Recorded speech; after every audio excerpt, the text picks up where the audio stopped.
Hello. I'm Hello. requesting everybody to turn on your cameras, please.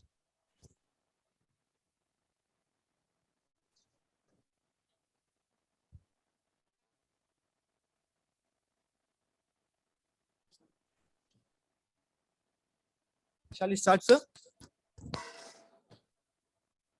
Okay, let's start. Am I audible? Yeah, you're audible, sir. Yeah. Okay, let's start. Good morning and welcome to the students, researchers, scholars, professors, and the participants who are all present over here. I'm Sunish KS, Research Scholar, Coordinator of this session. I welcome you all to the fifth day and the fifth International Conference on Digital Culture and Politics conducted by the Department of Visual Communication, SRM Institute of Science and Technology. Before beginning the session, let's quickly recap the previous sessions. On the first day, the conference was inaugurated by Dr. John V. Pavlik, Professor, Department of Journalism and Mass Studies from the State University of New Jersey. On the same day, 7 researchers presented their paper on the topic Media and Politics under the chairpersonship of Dr. G. Balasubramania Raja. Followed by, on the second day, 7 researchers presented their paper on the topic Media and Culture under the chairpersonship of Dr. Satish Kumar. On the third day, 8 researchers presented the paper on the topic Media and Communication under the chairpersonship of Dr. Umesh Arya. On the fourth day, 8 researchers presented the paper on the topic Media and Gender under the chairpersonship of Dr. Rachel Rajamani. Now we are the final and fifth session of this event. This session will be focused on the topic social media. According to the Brian Solis, social media is about sociology and psychology more than technology. So 8 researchers are ready to present their paper on it. Before that, I'm very glad and happy to welcome Dr. Muhammad Ali Nelliyurathil as our chairperson of this session. Dr. Muhammad Ali is a head associate professor, Department of Journalism and Mass Communication in the University of Calicut. He did his master communication and journalism and PhD in journalism and mass communication from the University of Calicut. He worked as an assistant professor in Ajman University of Science and Technology, UAE in 2001. Then he worked as an assistant professor in the Department of Journalism and Mass Communication of in the University of Calicut from 2005 to 2017. Now he is a head and associate professor in the same university. He has published over 30 research publications, 36 conference presentation, 5 book chapters, and 3 textbooks. Once again, we are happy to welcome you, sir. Hello, Sunish. Thank you. Yes, sir. Thank you. Okay. Thank you for your good words. I'm so Okay, happy to be with SRM, Visual Communication Department, as part of this seminar, chairing the sessions. Today, we have to wind up the session by 11:30. Am I correct? 11 o'clock, sir, actually. 11 o'clock. So Yes. we have 9 papers to present, and we have very good topics that we have to analyze today, present today. All are related to social media, public sphere, politics, and different aspects of election campaigns and other things related to digital communication. And we have scholars across the nation, from Mizoram to Tamil Nadu. Naturally, there is a focus on or highlight on Tamil Nadu politics and Tamil Nadu geographic area related to this presentations or discussions. And it is a good and interesting theme because they're emerging, especially in India, after 2014, there is an emergence of digital public sphere closely impacting the digital and political lives of Indian people. In that sense, this is an interesting topic worth discussing. So I don't waste my time talking about or beating around the bush. We can directly delve into the sessions. We have the one session that is an experimental study on the influence of music over designer perception. That is the one study that we have to attend today. Another one is citizen journalism on social media in Mizoram, an analysis of Mizo special report Facebook group. The second one is social media influence on electoral campaign in Tamil Nadu Assembly elections. That is about the elections in 2021. Another study is an experimental study on influence of music. Okay, that I already mentioned. And the fourth one, fault lines of social media, caste solidarity and networking in social media with emphasis on Guru Puja in Tamil Nadu. Yet another one, digital democracy, an interesting topic, and pluralization of images and narratives in Tamil cinema. Next is a study on impact of short audio visual content in social media. That's, I think it is an unexplored area that would be unearthed here in this session. And the next is the sixth one, a study on the use and perception of digital fitness applications among youngsters in Tamil Nadu. Social media enabled new and democratic public sphere. As I told you, it is about the digital public sphere in context. And there are two more studies. The abstract is not available. The dynamism of language and attitude in new media with reference to microblogging site Twitter. And another one is dynamics of information dissemination medium, a brief study about the political parties in select newspapers during Tamil Nadu election, again 2021. These are the papers that we have to attend here by different scholars and authors who are going to present here. First of all, in order, I would like to invite the author to present citizen journalism on social media in Mizoram, an analysis of Mizo Special Report Facebook group. Please. Hello. Hello. Yeah, Yes, you're audible. Okay. Yes. Yes. Okay. Thank you, sir. Are you comfortable to I present? will. Yes, sir. Okay. I will share my slide and then I will turn off my video because of the network problems. Sure.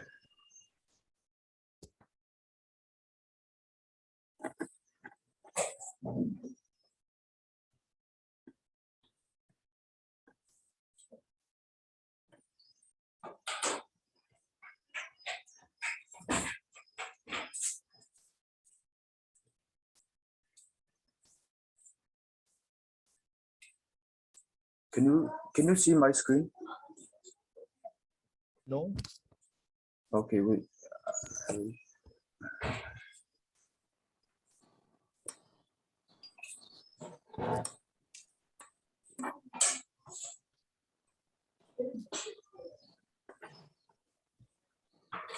Can you see it now? No, Mr. Vanlal Rota.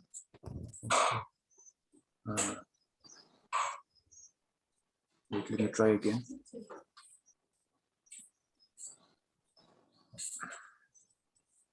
Share screen.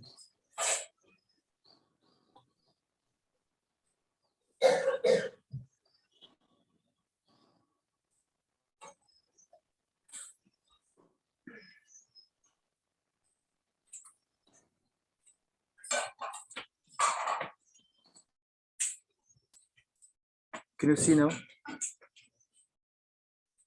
It's not visible.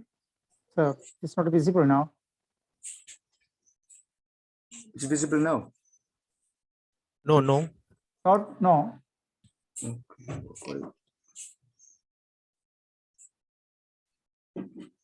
Is it not sharing? Okay, no problem. You can verbally present, no problem. I had problem with my laptop, so I'm using a mobile right now. I cannot. Can you please present for me from there? Share the screen from there, from your end. Actually, I don't have a file now. Okay. Can you hold? We'll go with the next participant, and we'll come back to you later. Can you hold? Okay. Yes. Okay. Are you okay with that, sir? Okay. Yeah, Yes, okay, no problem. Yeah. We can save time so that meanwhile he can make arrangements. Okay. Then I'll call upon DCP number 29, Dr. Vagdevi.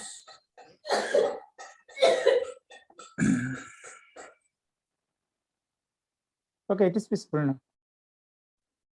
You can see my screen. Yeah. Okay, very much we can see.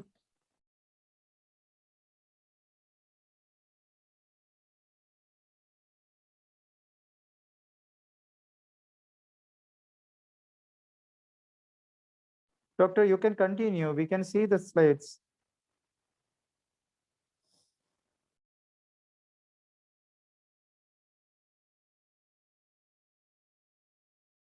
Very good morning. I am Valedictory HS from Department of Journalism and Mass Communications and Philomena's College, Mysore.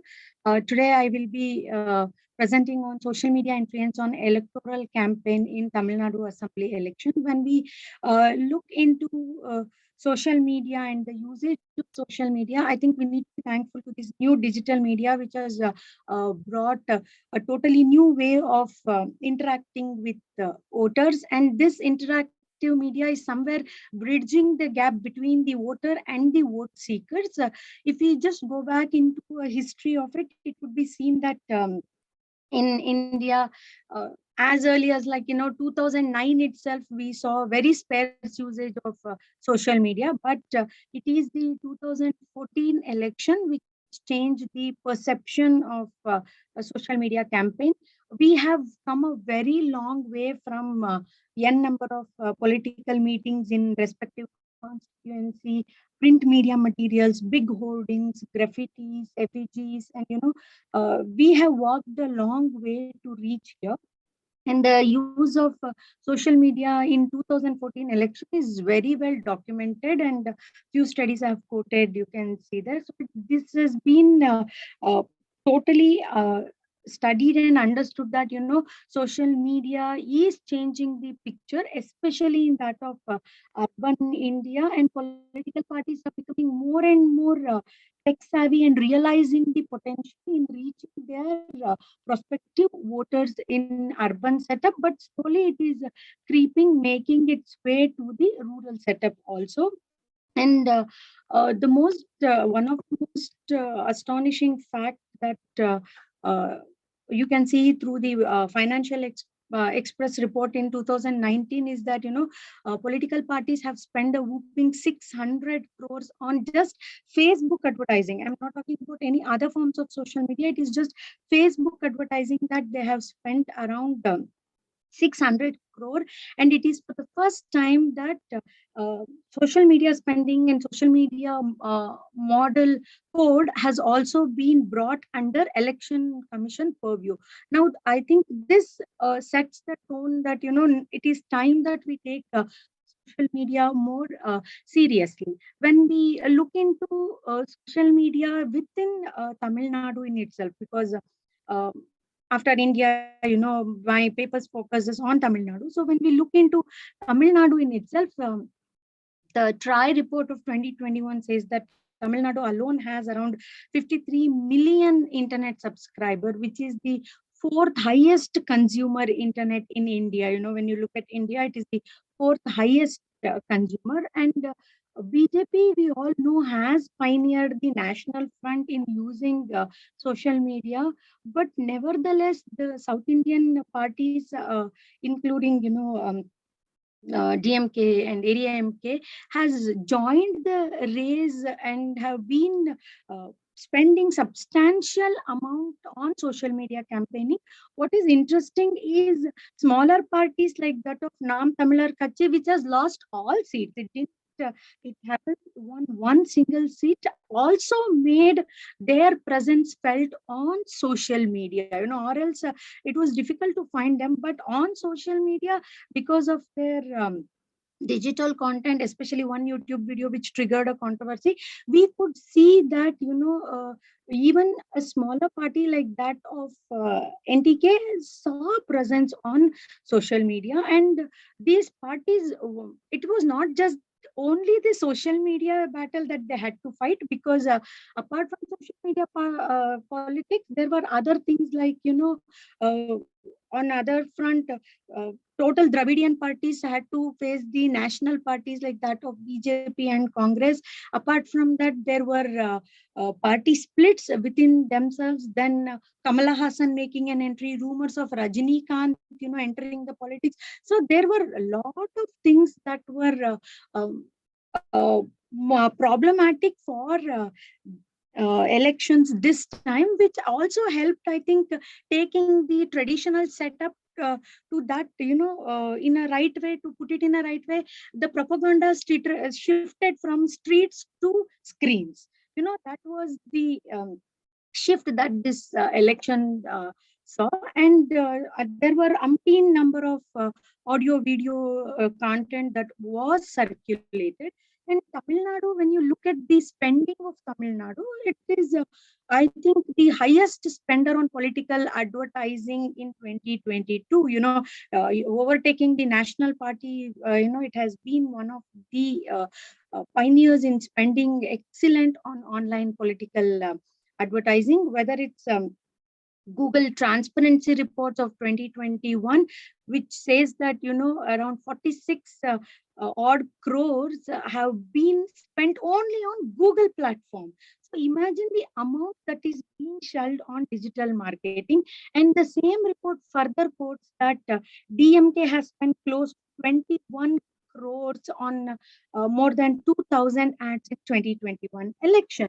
So, there is a lot of spending that is going on. People are realizing the importance and prominence of this medium to reach the potential voters, to influence them to their propaganda messages. In fact, political commentator Badri Sheshadri, in one of the interview, also says that, both the DMK and ADMK has upped their notch in terms of storytelling, wherein, probably in the next election, there even 50% of the whole fund might be spent only on social media campaigning. So he goes to that level.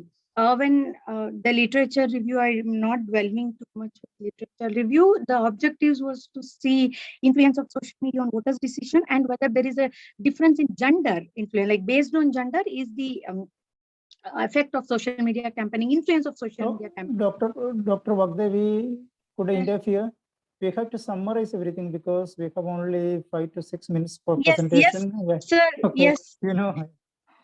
Yes. Sorry, pardon me. Sorry.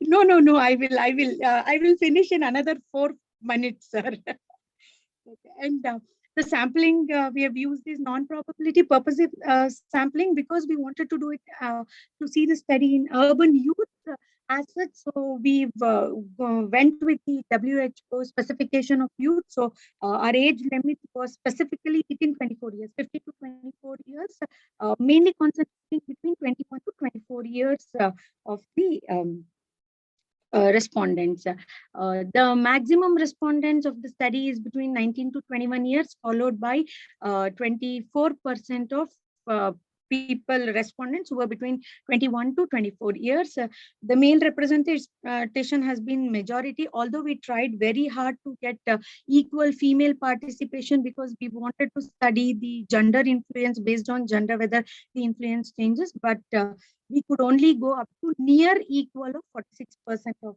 female respondents, and the usage of social media varied.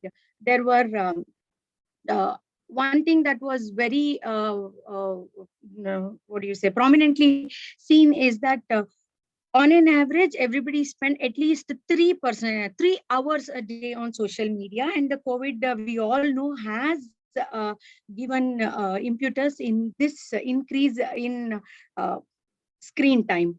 And Instagram being the youth media, many opted Instagram, followed by WhatsApp, Facebook, and Twitter. So, Facebook has no more been the pioneer. When we looked into the aspects of social media influence, when we quizzed them about the aspects of social media influence and what did they think, majority thought that, it has got a level playing field. Mass media, social media has brought in a level playing field, and more so because with the example of NTK, it could be even more clearly spelled that, okay, whether you are a smaller party or a major like that of BJP or AIDMK or DMK, you all are seen in this space of social media.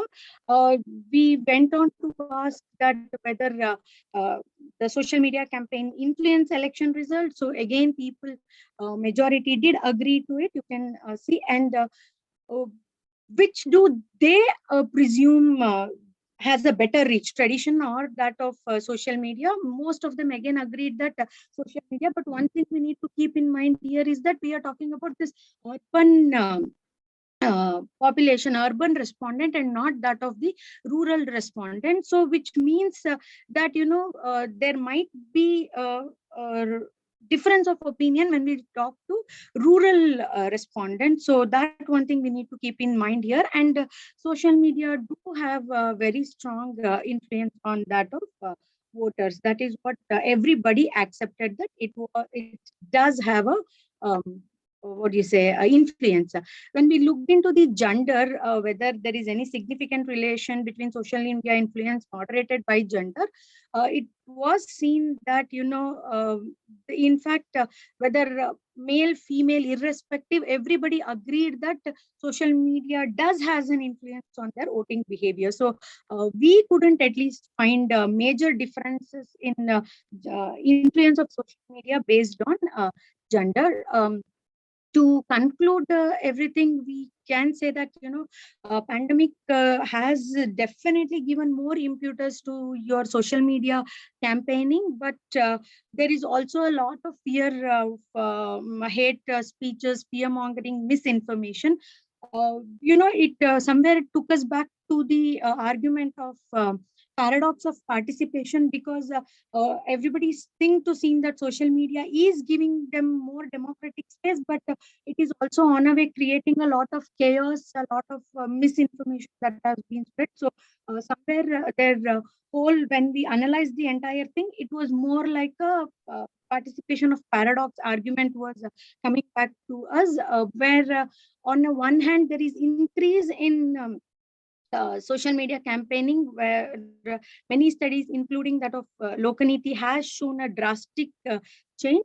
But what we also has to know here as a conclusion, what we also want to tell is that, there is a bandwagon heuristic, what we saw in this whole study, which meant that, whatever is popular was being more shared and more tweeted, more commented, or, was more circulated, or it was what was more circulated become popular.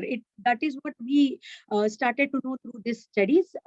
What we possibly could do in future is to incorporate urban and rural dimension in understanding this thing, and also to study whose space is it actually, who does this space actually belong to, who is making the content, who is circulating the content, disseminating the content. I think that is one thing that is very interesting for future to study. Thank you. Okay, thank you, Dr. Valedictory.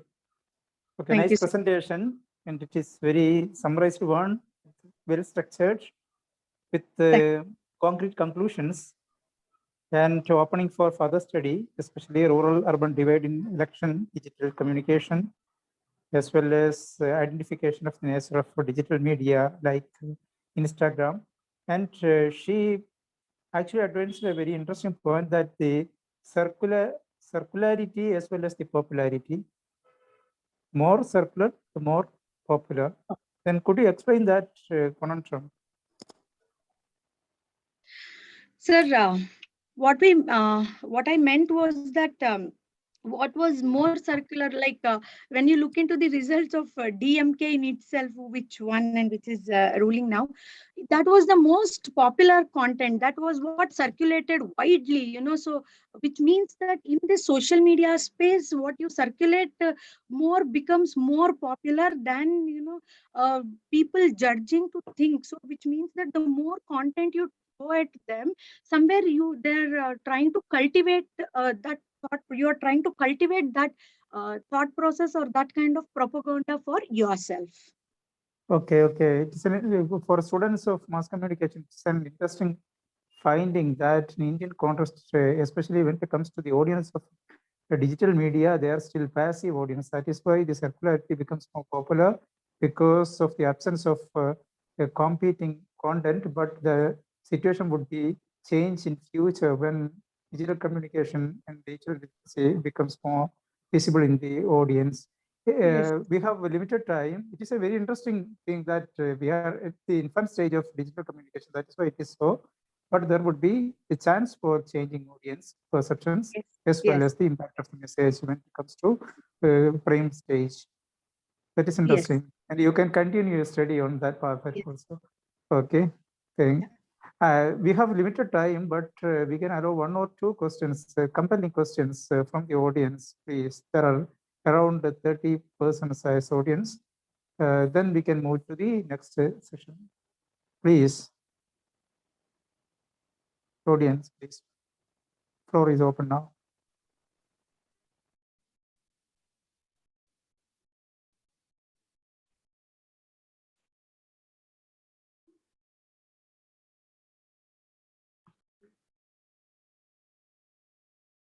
If nobody is there, sometimes the discussion will emerge afterwards if you have time. Please stay tuned with us, particularly Dr. Valedictory, because you arrived at a concrete conclusion. And let me, any question from the audience? Or let me go to the next DCP 22, an experimental study on the influence of music over listener perception with reference to Onayum Attukutiyum.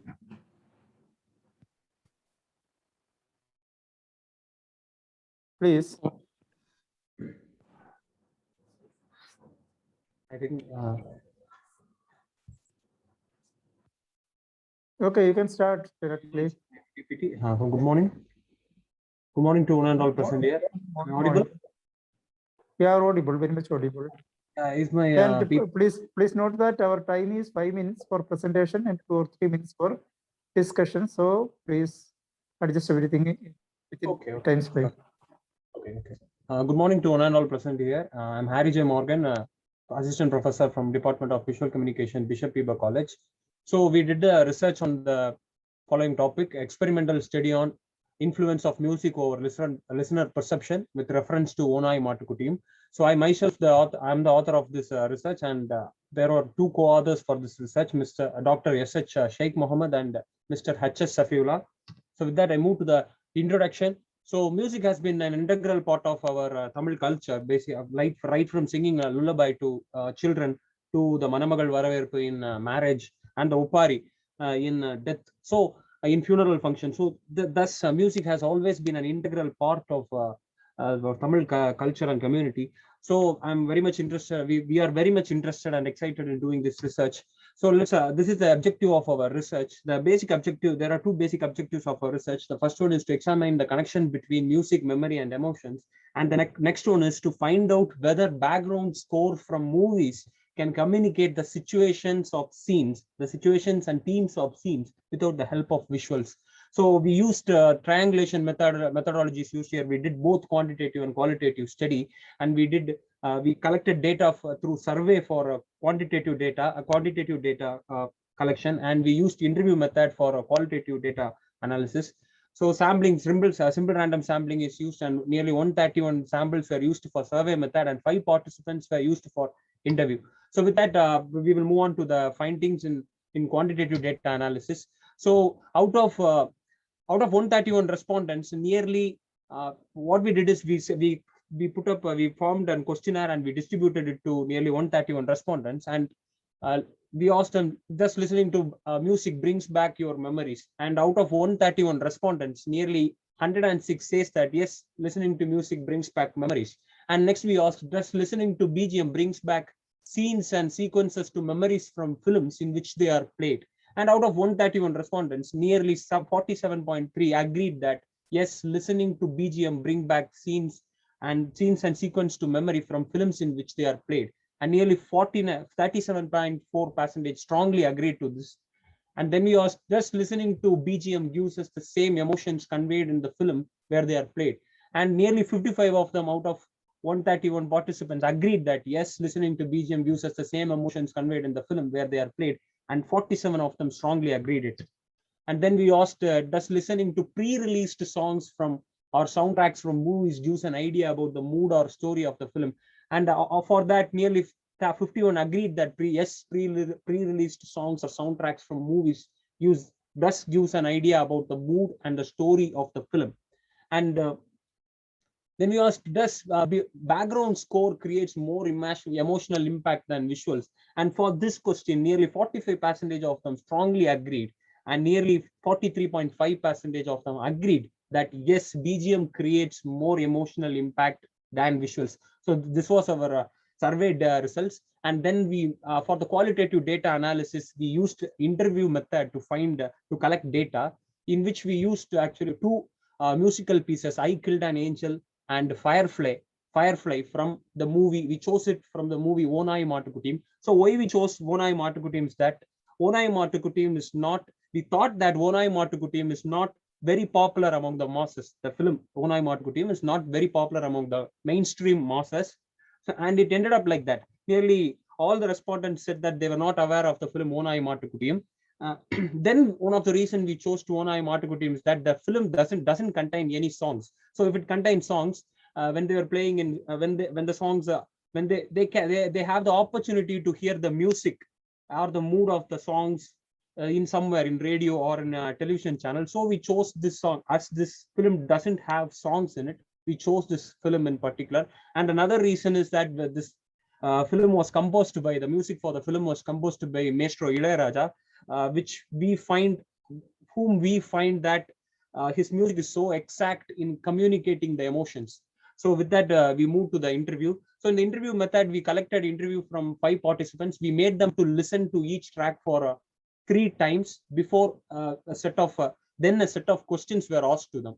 So for the first question was, have you listened to this musical piece before? And nearly 5 of the respondents said that yes, no, they haven't listened to this musical piece before. And the second question was, have you have any idea about the name of the movie the track is from? And nearly all the respondents doesn't know that this track was from Onai Maatukutim. Then we moved on to the most interesting question. So what were the thoughts and situations that came into your mind while listening to this track? And the respondent 1 said that while he was given the track of I Killed an Angel, and he said that a mysterious situation is happening and couldn't find the reason why it's happening in the first place. And the sad part is that a good man has involved in it, and he's feeling so painful that why he got caught in the situation. He's thinking for a way out, and finally he got an idea to get out. So the I Killed an Angel track is about someone. Actually, there are 2 characters in the film, Wolf and Chandru. Chandru was under the kidnapping of a wolf, and a gangster was trying to shoot a wolf from a distance. Chandru notices that, and Wolf was not aware of that. And Chandru was aware that someone was trying to kill Wolf from the distance, but he didn't open it out to Wolf. When the gangster fires, another character falls in between in the rescue of Wolf and got herself killed. So this causes guilt in he's actually a good guy. The Chandru is a very good guy. He was denoted as a lamb in the films. He was so as soft as a lamb. So he got guilt. So nearly that respondent predicted this just by listening to the music. And another respondent, the second respondent, was a small boy, and he also said an interesting thing. He was just 9 years old, and he said that this music brings back a memory of me, my mom's sister's son were playing together with a goat calf actually. So goat, once again, the goat is in the film. Chandru is represented as goat in this film, so which is also an interesting thing that came up. And the most interesting thing is that the respondent 5 exactly said that after hearing I Killed an Angel, he said that it's like I am witnessing the death of someone in front of my eyes. Actually, the person who jumps in the scene to save Wolf was close to Wolf. They have a bond of nearly 2 to 3 years in the film, according to the film. So she dies in front of him, and Wolf sees that. So he exactly said that in front of my, it's like I am witnessing the death of someone I love in front of my eyes, and the memories we had with them are making my heart heavy. So this was said by a respondent. And the limitation, so that's all from the qualitative data collection interview method. These are the data we collected. And the limitation for the study is that the respondents were only from in and around Chennai, and there were only 131 respondents for survey we used, and only 5 respondents for interview were accessed due to the COVID-19 situation. And also the musical pieces were collected from only one movie. So our conclusion is that yes, music does brings back memories. Yes, music can communicate non-verbally. It has the power to communicate non-verbally. And we also say that the music creator or the musician is coding messages. He's coding messages in form of music. And the qualitative analysis, the interview method does proves that yes, background score from films can convey the situation and mood of the film through music. So that's all. Thank you. Mr. Morgan, it's an interesting study. It's a new path in our research, and I see our research area is brighter, getting brighter with this kind of studies. Am I audible? Yes, you're audible. Okay, Thank you. Very interesting study. And actually, it reminds me one of the award-winning documentary film, Arrive Inside. Have you heard of it? It is actually a documentary that follows one Mr. Cohen, a social worker who is bringing music to people with dementia in a nursing home. That is the story, and it is an interesting documentary. And he is actually using music to alive people and their memory, and to reclaim them to their real life. Then there are, it is actually the music, memory, emotion, mood, and these are correlated. And these studies are actually interdisciplinary studies. You can see this kind of research in different areas, including biology, psychology, cognitive studies, and many more. And from communication perspective also, it is interesting when you integrate this from film, particularly in Indian films, and more specifically in Tamil Nadu, for South Indian films, music is so close to the film industry as well as the film culture, and music always become a narrative puller in our film narratives. That's why these findings can be used as a mechanism or device for better filmmaking also. And I invite questions from the participants, especially your questions will encourage our presenters.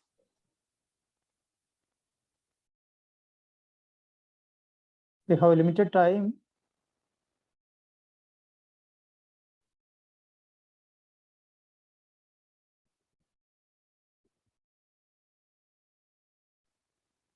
From the audience, invite questions on the presentation made by Morgan. Otherwise, we can move to the next session. It is to be presented by DCP 18, Fault Lines of Social Media, Caste Solidarity and Networking in Social Media, with emphasis on Guru Puja in Tamil Nadu. Please present. And you can reserve questions if we have time after each all the presentations. We can have a discussion session again, if time permits. Good morning, sir. Do you hear my voice? Yes, please present. Yeah, thanks, sir. That's good. First of all, thanks for the opportunity to present this paper. Then glad to present in front of the Dr.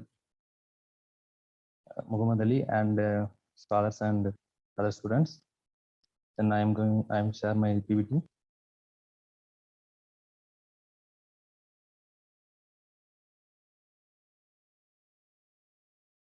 Sorry, it is visible now. The content is not visible. Yeah, it is starting, not at. Okay. Okay. Starter screen sharing.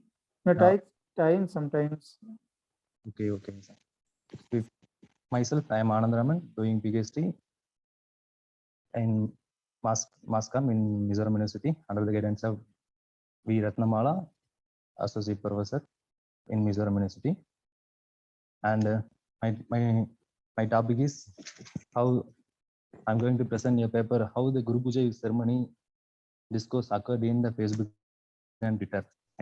Sorry for the interruption. The slide is I can't able to see that. Can you reopen it? Yeah, already I opened it.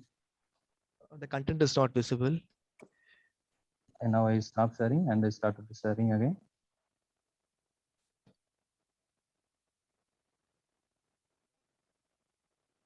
So now it's visible. Again, Okay, share. if you're comfortable without presentation, okay, you can present. Even without slides, you can present. Yeah. If you're comfortable without Yeah. slides, okay, you can present Okay, without sir. slides. Okay, sir, I will continue. The Guru Puja are the public performance undertaken to pay homage to late and social and political leaders icons.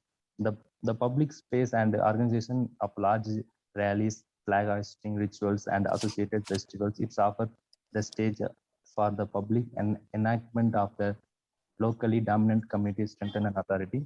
The Guru Puja ceremony has morphed into a caste ceremonial in region. Tevar Guru Puja and Immanuel Segaran Guru Puja and Veeran Alagmuthukan Guru Puja are the most popular annual Guru Puja in Tamil Nadu.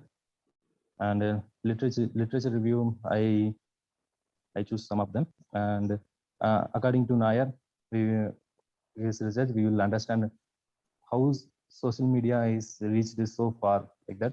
And according to Manuel Castro, his book Network Society said, Network Society is that the use of ICT it's helped to create and sustain a far-flung network in which new kind of social relationships are created. And this is so explained. The racial studies has argued media are increasingly influence systems of power and knowledge that matter to politics, institutional and public culture. And another paper, Periyar, caste has found a new lease of life forces due to internalize the growing use of the internet and the smartphone. And another interesting studies done by Karthikeyan Damodaran, the Periyar done research in Guru Puja. Guru Puja celebration caste-based delineation is crucial to community identify the formation. Objective of the paper.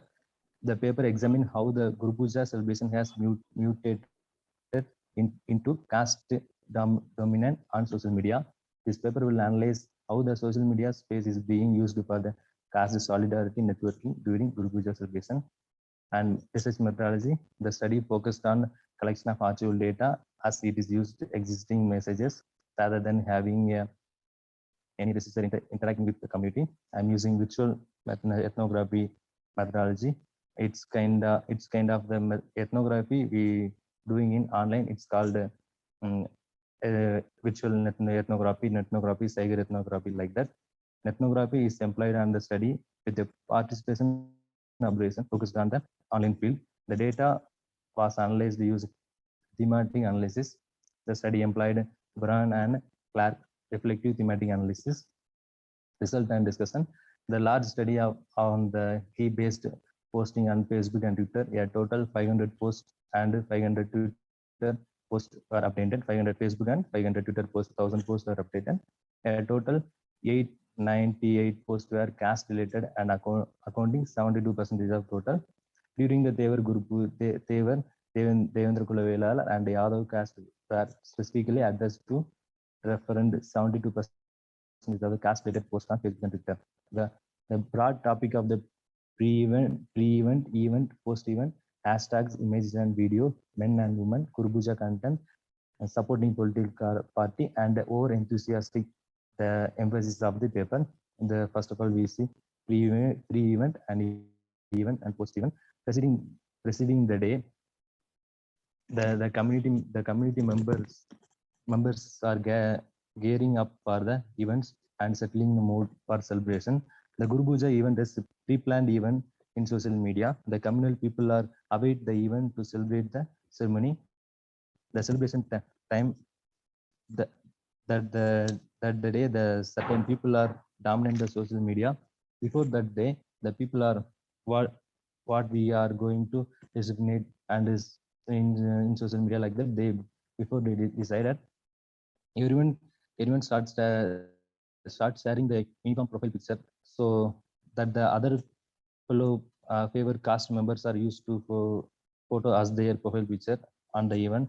Guru Puja event on the social media has been planned ahead of the time their own netizens. These are the images I referred in the every community shared in the common DP like that.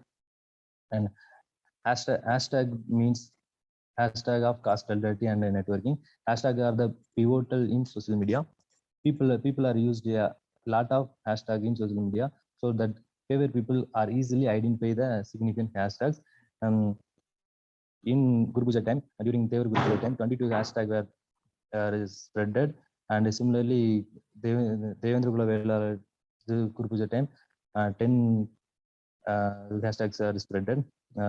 Some people are purposely use the hashtag more than 100 times, increase the count. And the next heading is images and video. The most of the essential point of the social media are images and video. Even if literature people also, illiterate people can grasp the meaning of the photo and video. The images and video Guru Puja approach are becoming more common on social media sites like Twitter and Facebook. Some individuals create the images and videos with added elements such as a caste hue, caste flag, and caste name, caste leader pictures, and caste song. The purpose of the photographs and videos are portrayal and celebrate the caste and the caste heritage. The videos are made with the community song as the audio. It was featured prominently in the majority of the videos. These are the images I referred in this. Men and women are actively engaging in the Guru Puja ceremony.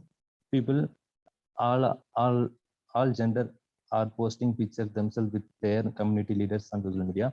In comparison to women, men are more active and high in number, and nonetheless, women's engagement in social media also fast expanding. In the end, with both men and women connected with their caste identity. Most of them community expect they use the caste bands, caste-based ribbon, and caste-based colored cloths. Then Guru Puja content play important role in social media posts. People are more interested in writing, the literate people. The majority of Guru Puja related posting focus on the heroism, pride, and the leader history.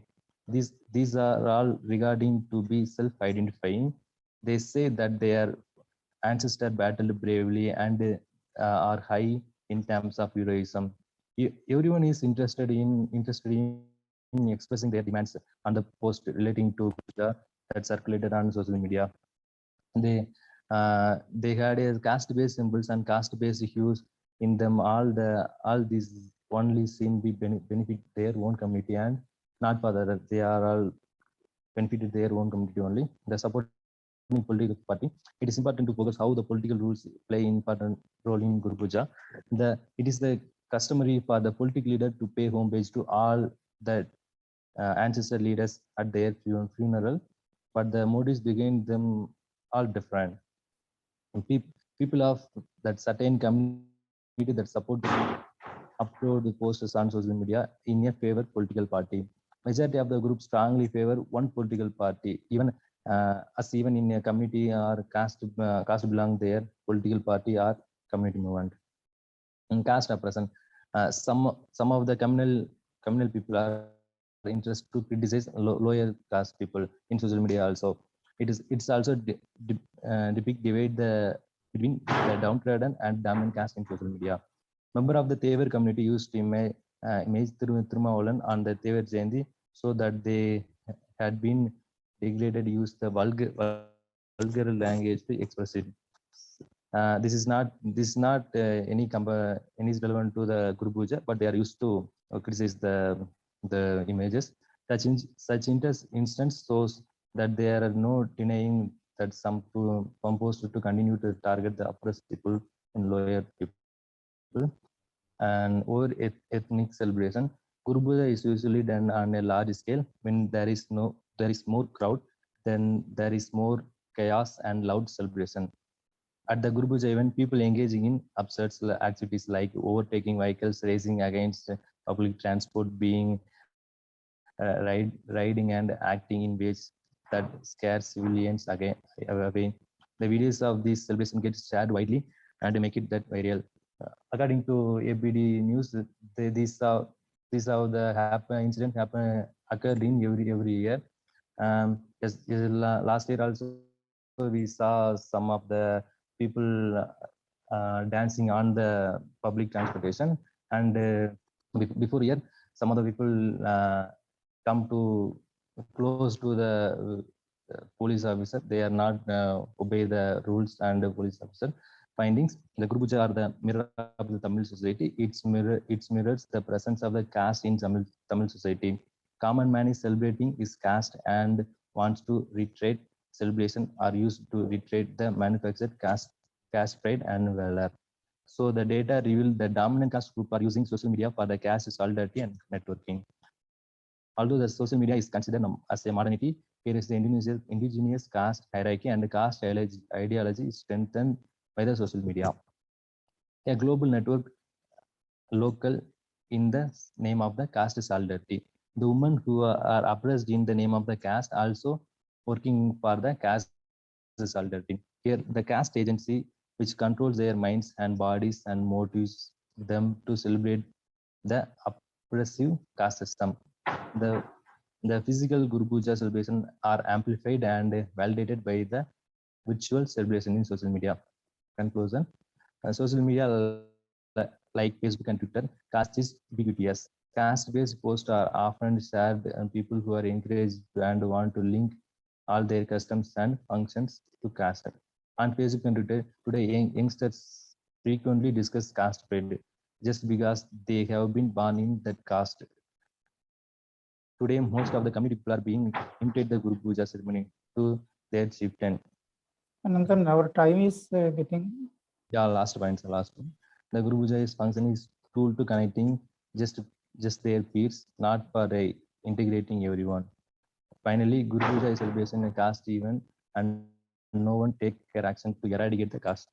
That's also fine. I'm done. Thank you.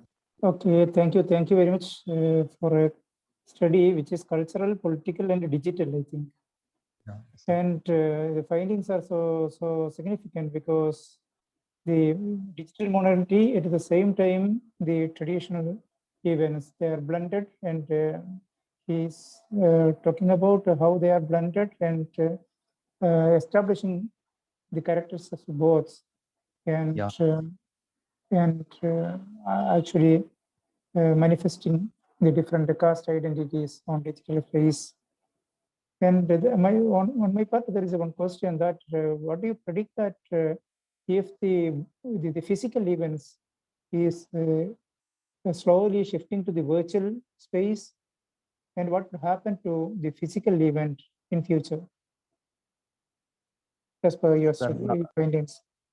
Sir, now then they come to dominate the social media also, sir. That day they physically they do a lot. Then they capture the event and share the social media too. Then they'll also mentally dominating the social media too. Okay.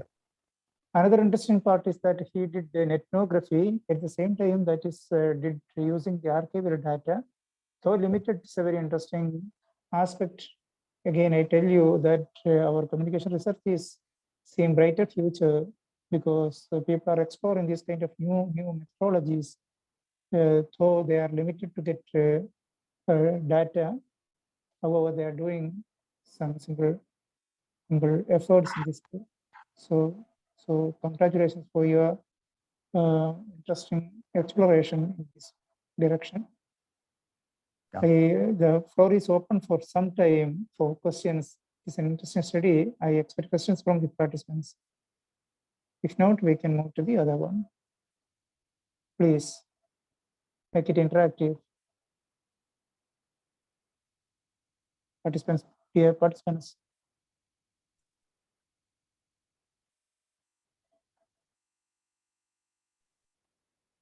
If not, we can wind up this and we can move to the next presentation. Before that, I will tell you Anantha Aryan's faces one question, one hand is right, two hands are right. Jayashree, please.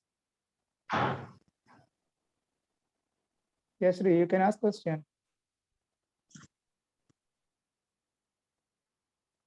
Hello. For Monica. Monica raised her. Hello. Do you have any problem for raising questions?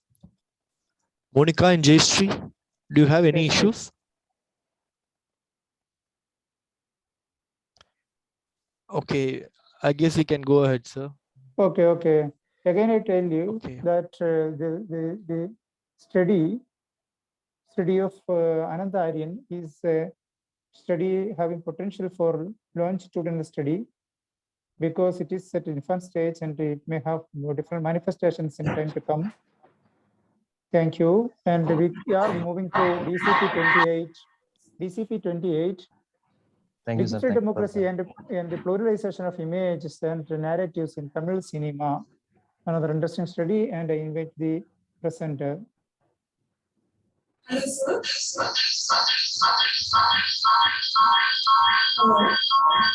Hello, sir.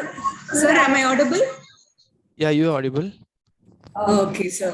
So I have one moment. I log in several systems. Sorry, ma'am. Is it starting? I can't able to hear you properly.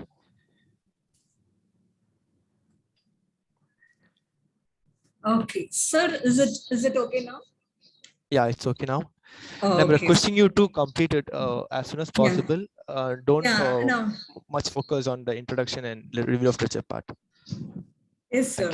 So I just will start with the two Hello, persons. Thank you for giving.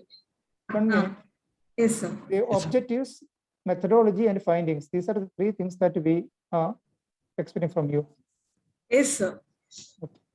So, is the screen audible, sir? Yeah, your screen is visible. It is visible. Sorry. Okay. Okay, sir. So, this is one moment. How do I switch on to the thing?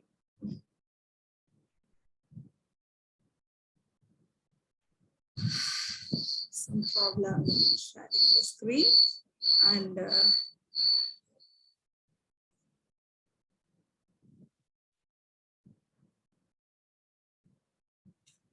hello. Hello. You're audible, ma'am. You can go ahead. Yes, sir. So I'm not able to move to the next screen. Yeah. Okay, sir. Now I'm able to move. So this thing, my paper is about the democracy, and it's that is digital, that is democracy. And I completely feel the digital democracy has become possible because of what we call as the OTT platform. The democracy is a political concept that rose in contrast with monarchy, oligarchy, and other forms of centralization of power. Its quintessential meaning is the rule of the people, a concept of popular sovereignty, and which everyone and where everyone is a king. Actually, that is Bharati said, "Ellarum innattu mannar." So it is like that. But whereas with the judiciary and sovereignty, is it possible for freedom of expression everywhere? Like we are able to talk. So the democracy promises that everyone can be a leader, but there is something called as a digital that is discontent, that is democratic discontent, where the poor and the others cannot speak or cannot be expressed. And in the media, we see constantly there is a constant curtailing of certain voices coming out through the digital democracy. So I have worked on the digital democracy and the movie industry. So the film world that produces entertaining popular film narratives to the public sphere has undergone a radical transformation in the recent year. People make films with all kinds of cameras, even cell phones, cameras, and edit them on laptops. And there are a lot of platforms that are available for them, like Facebook and social media, TikTok, etc., where they can express their views also. That the production cost now varies on the, because when it is a hero-centric film, the cost is so much, but the production cost also varies. I remember that is Majid, when he came to India once, he said that I think the production cost should be much lesser since the heroes are earning a lot of money compared to the rest of the crew in a film industry. So that is what is set in front of the camera. That is what you call as a mise scene, the grand. All these things have been supplemented with the computer graphics of late. And since the cost of the production has come out very much less, the sense of digital revolution can only be compared to the invention of printing press in the year 1432. That is Marshall McLuhan, the most famous media theorist, named one of his books Gutenberg Galaxy. But we are now in a digital galaxy, and so the studio system played a very important role earlier. So, and it was mostly the familial thing that was running. Dr. Jayashree, Dr. Jayashree, yes. We expect that you can skip this whole primary slides and directly go to the objective so that we can have more time to. Okay, sir.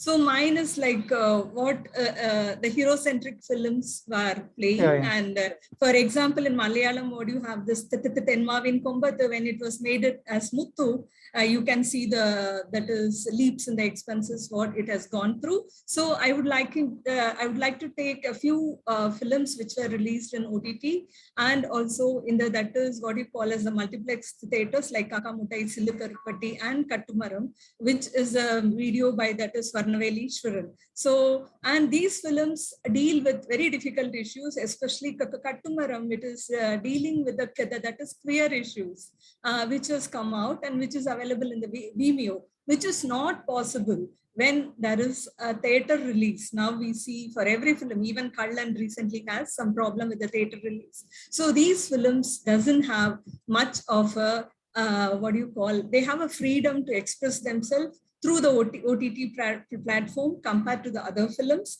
And I have established more in my paper about what are the complications and issues the films have faced when they were released in the theater than that of the OTT. Yes, sir. And of course, some economic part also I have actually that is discussed in my paper fully. So this is my paper on the whole. Thank you, sir. Thank you. And actually, so one more. Yes, sir. Yeah. Okay. Yes, sir. No. That is after the questions, I would reflect on the previous papers because the volume was not working for me. It has started working only now. Yeah.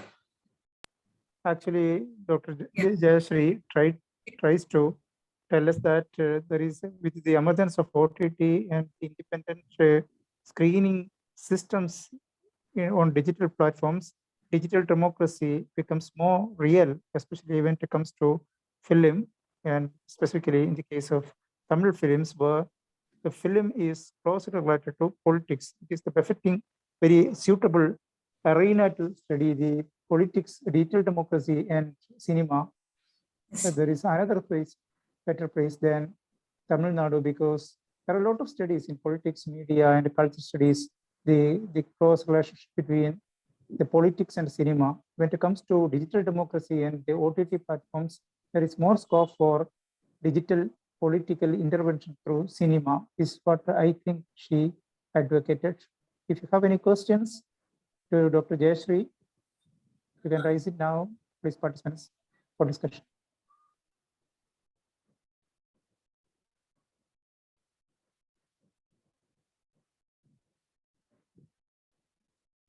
We can move to the next session. So that is before. So before that, I have one question, and small that was suggestion also. Last Yeah. that is the same previous two papers they were talking about the election campaign through the social media by Dr. Vagdevi, and another paper on Guru Puja. I see that is lots of Western scholars like that is the thing that is Christopher Penny, and you have several others working on the semiotics of the images, what they are being posted in the social media and through the virtual thing. So I would suggest that they can work on the semiotic part of the media also. For example, when it comes to that is political parties, what kind of images they express and then how they reach into the people. So that one, same with the Guru Puja also. This is my suggestion, sir. And another thing about the Dr. Vagdevi's paper is that it's not during the election, even before that, the activities of the political parties have been that is broadcasted through. Together, when it comes to the election campaign, it made an impact. It is not only through the election campaign, only during the time they spent 600 crores, but it was long through, that is Namakkuname Thittam, that is everything which was brought in by DMK and others. They were all shown in the social media. It was a strategic thing for several years. At last, it has culminated into the election campaign. Yes, sir. So these are my reflections. Thank you so much. Okay. Significant observation, especially when it comes to the visuality and the semiotic aspect or potential of visuality when it comes to digital politics. Yes. And another, I add to this, another thing is that at the same time, visuality is overpowering or dominating our digital spaces. Yeah. Yes, sir. Thank you. The word of the sound or the audio is also coming back now, because we have to spend a lot of time or effort to put our eyes on the screen. That's why we can be free when it is audio. Then you can see many audio trajectories in digital space nowadays that to be considered while putting this aspect also. Yes, next we can move on to, sorry. So it is also true to that is TV serials, only with the audio, the emotions get built up. Yeah, of course. Then the return of the word is there now more than visual. The latest is this. Because we are free when we are attending to audio. That may be the reason. Anyhow, the semiotic aspects of the visuality is to be explored in the digital political context. Okay, thank you. Next is, may I go to the next presentation, Dr. Jayashree? Please. Okay. Next is DCP 38, a study on the impact of short audio visual content in social media. Please, Father, please come and present. Yes, sir. Sir, am I audible, sir? Yes, you are audible. Yes, sir. Are you using slides? Jayashree, ma'am. Yes, sir. Dr. Jayashree, ma'am, can you close your? Yeah, thank you, ma'am. Thank you. So now I will share my presentation, sir. Okay, you can. Sir, now is visible, sir? I think it is visible now, sir. Yes, you are visible. Yes. Yeah, thank you. Yeah, I am R. Srinivasan, research scholar, Madurai-Kamaraj University, and Dr. Ilambaradi, assistant professor, Center for Film Electronic Media Studies, Madurai-Kamaraj University. My topic is a study on impact of short audio visual content in social media.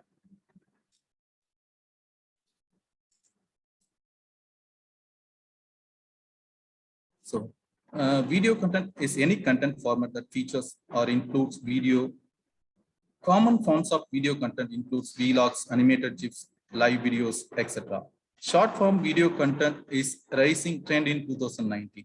Social media platforms like Facebook and Instagram now favor and enable native video content. The newest social media platform, Snapchat, allows users to post micro videos that disappears in 24 hours. So next is short form of audio visual content is anything short enough to hold a viewer's attention span, but long enough to get your point across in an engaged way. This lands in the 15 seconds to 2-minute time frame. Short form video content is found on YouTube and popular social media platforms like Snapchat, Facebook, Instagram, and etc. So the AV audio visual content performs exceptionally well because it allows a brand to get point across in a visual and very personal way. With the spread of global high-speed internet, video clips have become very popular online. By mid-2006, there were tens of millions of video clips available online, with new websites spring up focusing entirely on offering free video clips to users, and many established and corporate sites adding the use of video clipping content to their websites. With the spread of broadband internet access, these video clips have become very popular online. Whereas most of this content non-exclusive and available on competing sites, some companies also using these techniques to send the. According to a Alexa ranking of the top 500 sites of web, YouTube takes second place, demonstrating the importance of online service focused on sharing of self-short videos. One of such application is TikTok, probably the most talked of video sharing platform of 2019. The content on YouTube varies greatly topic from music and toys and to science and technologies, from computer games and cooking to education and politics. Mostly comedy videos and musical performance turned out to be the most popular and most frequent categories among the both male and female performers. Comedy videos are, however, especially frequent among the male creators. To analyze which function, according to Fisher's. Can you Yes. focus on your objective? Yes, sir. Yeah. Please come. Yeah, my objective is the major purpose of the study to analyze the public attitude towards the AV content. The next to identify the effectiveness of short AV contents, to know about the awareness of a short AV content. Then final one is to know about the respondents' opinion about short AV content. The scope of studies surveys done through distribution questionnaire for gathering primary data from under respondents. The study helps to identify the effectiveness of short AV content. Limitation of the study, the investigation is limited to Chennai city only, time constraints and budget constraints, etc. My sampling, the suitable sampling techniques was applied to gather the primary facts, constraints of the population, and are selected based on their comparative simplicity and right to use. Next, the table showing the respondents who own internet and don't have internet. As the above table, it is established that age group between 18 to 25 possesses internet of 27%, whereas 3% who don't have the internet. This is the internet experience of respondents.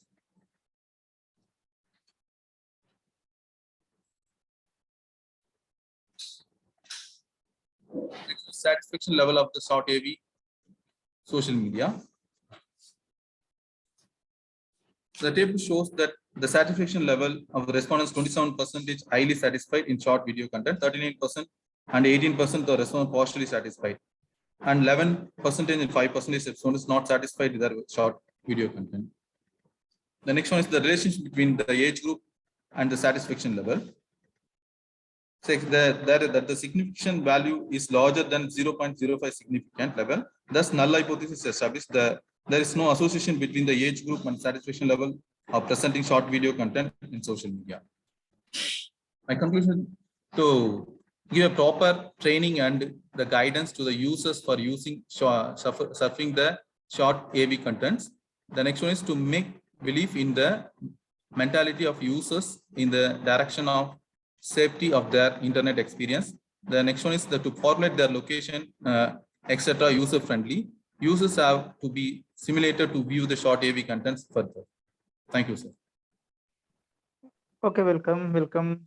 I'm not going to be judgmental on this research.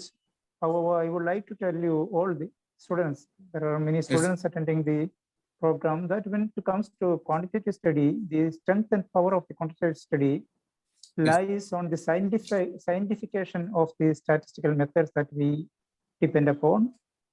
That is one thing that I would like to remind all the students attending this program. It is an interesting study. The topic selection is very good, but I am still concerned about the methodology that we use, especially when it comes to sampling. Yes, sir. Because statistics is a science, and science will work only when it is we follow the assumptions of each and every, even in the case of t-test, or the test has its own assumptions. The assumptions are to be met. Only then we can conclude or arrive at scientific conclusions. Yes, With these words, I would like to move on to the next topic, that is DCP 44. Sunish, one thing, that how many are present to attend now? Remaining? Everybody is present, sir. Everybody is present, Everybody, actually. okay, very good. Sir, Okay, DCP 44, a study on the use and perception of digital fitness applications among youngsters in Tamil Nadu. Please. Hello. And while presenting, please focus on the objectives, methodology, and findings. These are the three things that we have to get. Sorry for the time constraint. Okay, sir.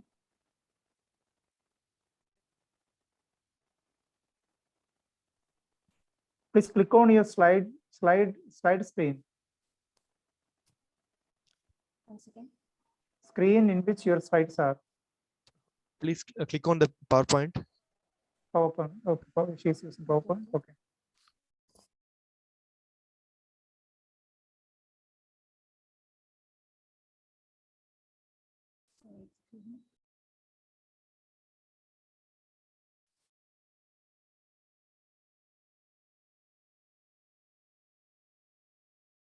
So, sir, is visible? Okay. You are visible, ma'am. Okay. Just a minute. Yes, okay.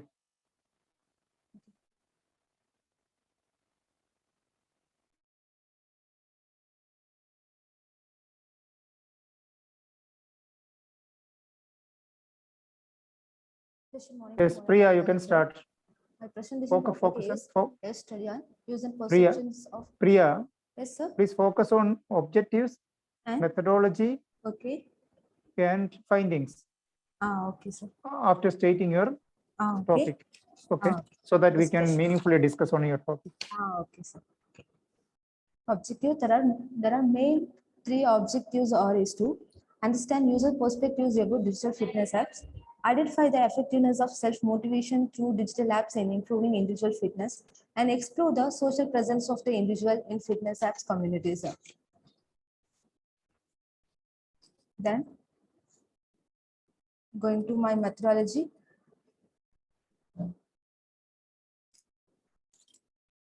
An online survey was conducted among 1,879 respondents of age group 15 to 29 in the month of February 2022 through Google Forms. Based on the results of the survey, 27 participants of a Healthify Me fitness app was chosen for telephonic interview. The recordings of the interview were coded and analyzed. Social presence theory by Short, William, and Christie was considered to understand the three attributes such as the community cohesion, interaction intensity, and knowledge and experience among the respondents of this research.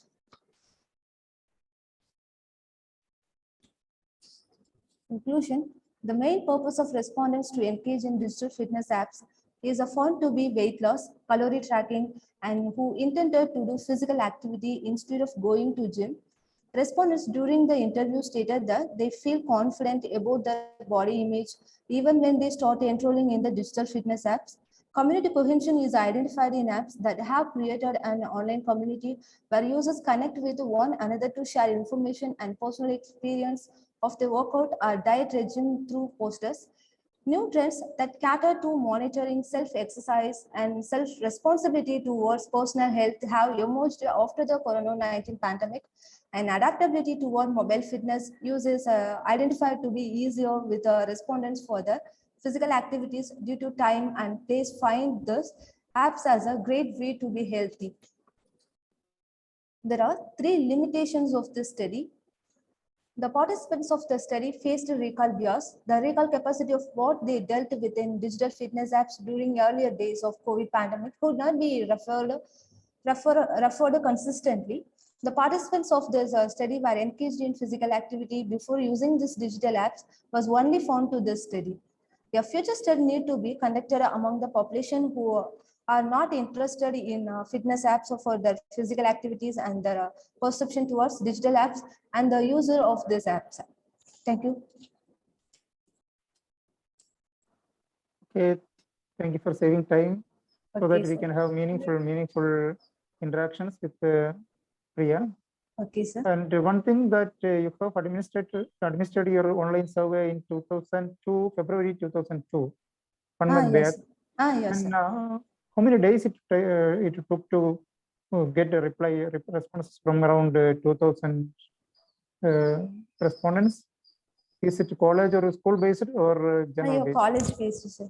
That may be the reason for getting Yeah. immediate responses. Only how many colleges you concentrated? Maximum 30, above 30, sir. 30 colleges. And That's why you relatives. actually how much is the population of all colleges? Sir? Maybe thousands. Oh, total students from the colleges. Total students, not the respondents. Total students of their respondents. Okay. Total Correct. students of the entire colleges that you selected for survey. 1,879 That is the responses that you got. respondents. Yeah. Yeah. Above, Responses from how? above 4,000, sir. 4,000. Okay. Yeah. Okay. I send Is my it part- question above 4,000 respondents, but Yeah. only below 2,000, so only respondent me. So I will take 1,879 only. Okay. Is the part of your PhD thesis? Yes. Is this the part of your PhD thesis? Yeah, sir. Yeah. Okay. I would like Then- to YouTube related. Yeah.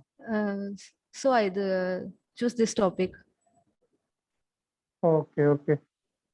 Any question from the audience, please? Because she leave enough time for meaningful discussion.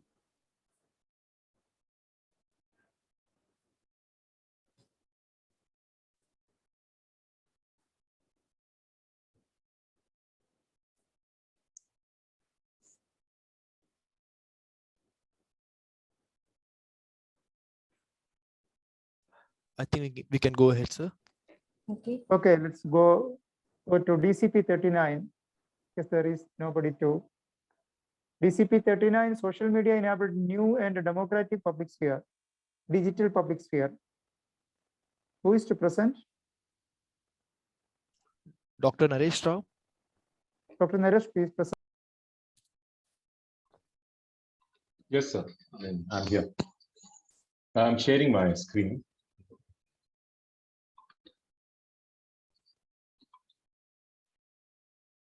Could you introduce yourself, sir? Yeah, my name is Naresh Rao, and I'm a professor in Christ University here in Bangalore, Karnataka. And this particular paper is something that I thought of from a major research project that I'm completing. So the preliminary findings of that particular research is the basis for this particular paper. So I just re-share it. There's some problem with sharing. 1 second. So, okay, so now I think it will work. Okay, so this is my presentation. Is it visible?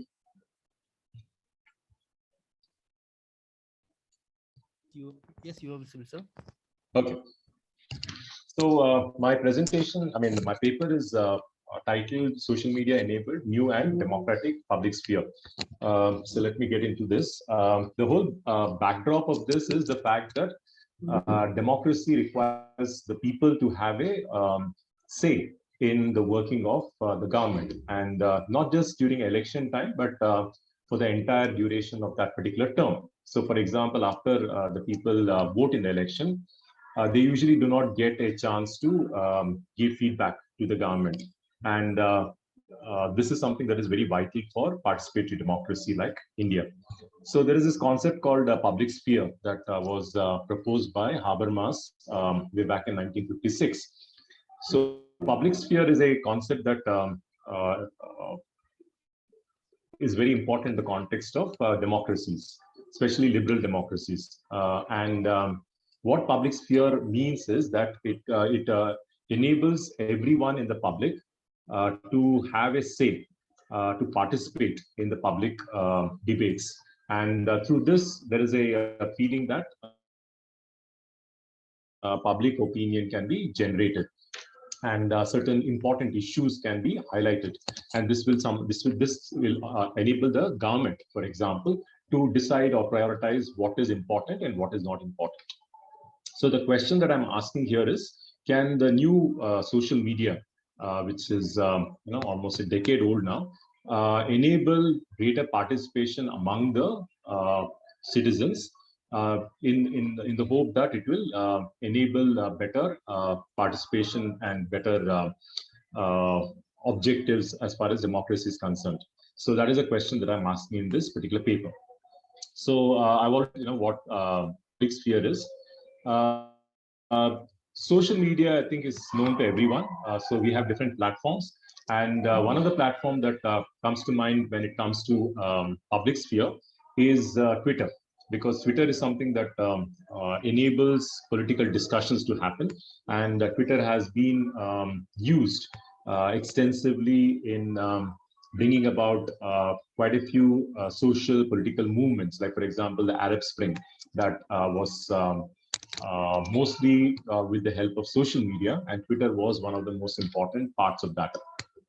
When it comes to political communication, we have had quite a few use of social media in elections or during campaigning period.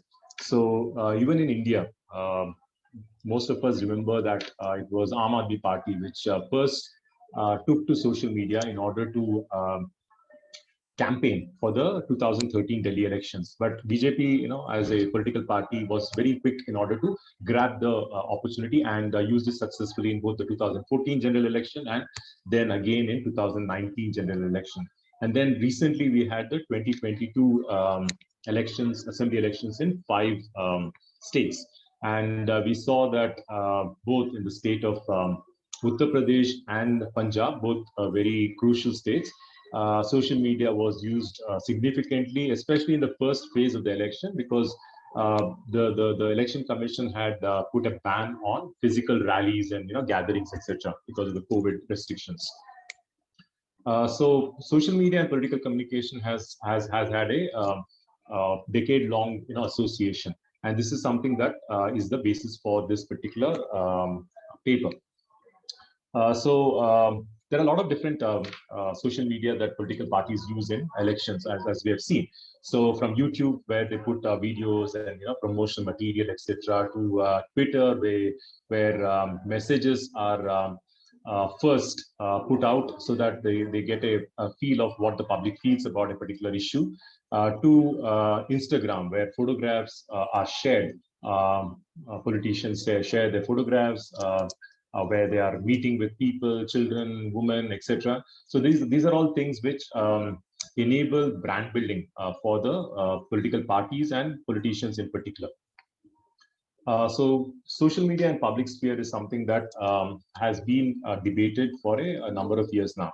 So one of the problems or limitations of social media is that social media platforms are controlled by few tech companies, big multinational companies, mostly based out of US, but there are some emerging ones which are in China. Both ways, they are controlled by very few countries. The second problem is that government regulations are very, very severe when it comes to social media, especially in a country like India. We have had changes to the digital media laws in 2020, for example, which made it very difficult for platforms like Twitter and Facebook to not be responsible for the content that is shared on their platforms. So now they become responsible. They have to monitor the content on the social media. hate speech is something that is very prevalent on social media. So everyone feels that social media is a platform where you can say anything and everything. So that is one of the problems which has put a kind of a stop on serious kind of discussions happening on social media.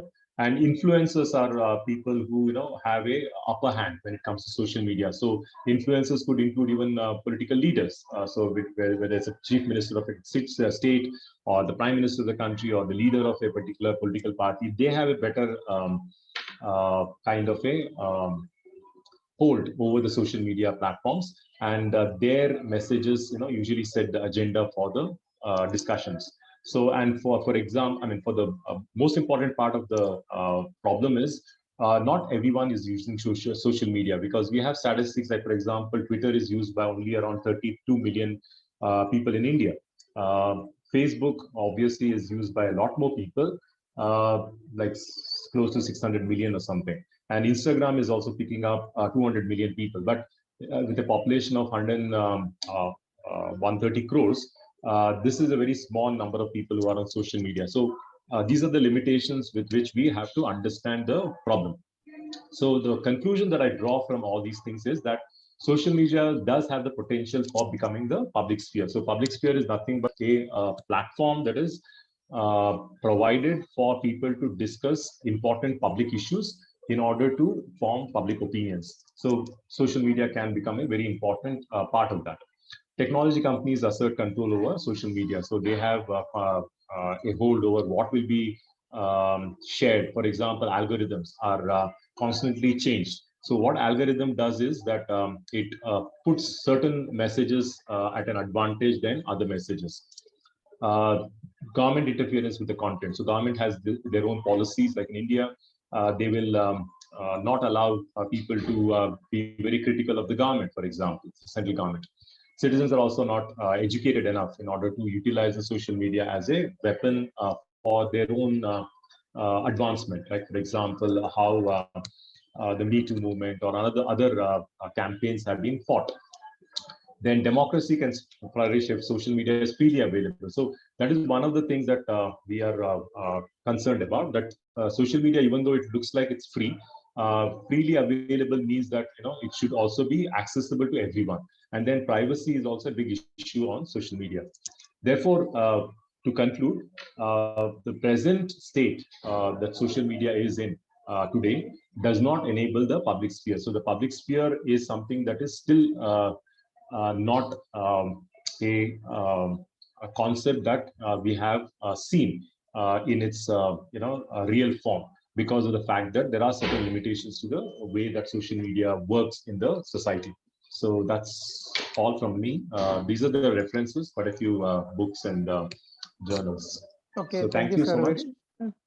Very clear presentation. The clarity of thought is worth mentioning.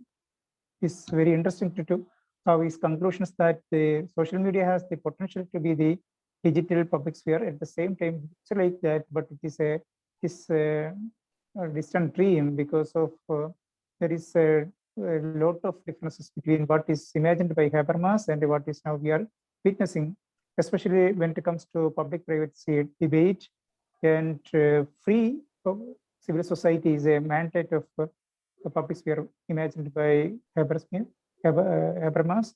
But when it comes to our digital sphere now, it is algorithmically controlled and legally and normatively confined. These are the problems that we feel when we have equipped with the digital potential to make the vibrant public sphere. So, what would be the potential of digital sphere to be the micro public spheres? Yeah, definitely. I mean, definitely there is huge potential, because we have seen, how political parties, for example, like Aam Aadmi Party in India, have used it at the micro level. For example, something happened to your voice, sir. Sir, you are not audible, sir. Through social media.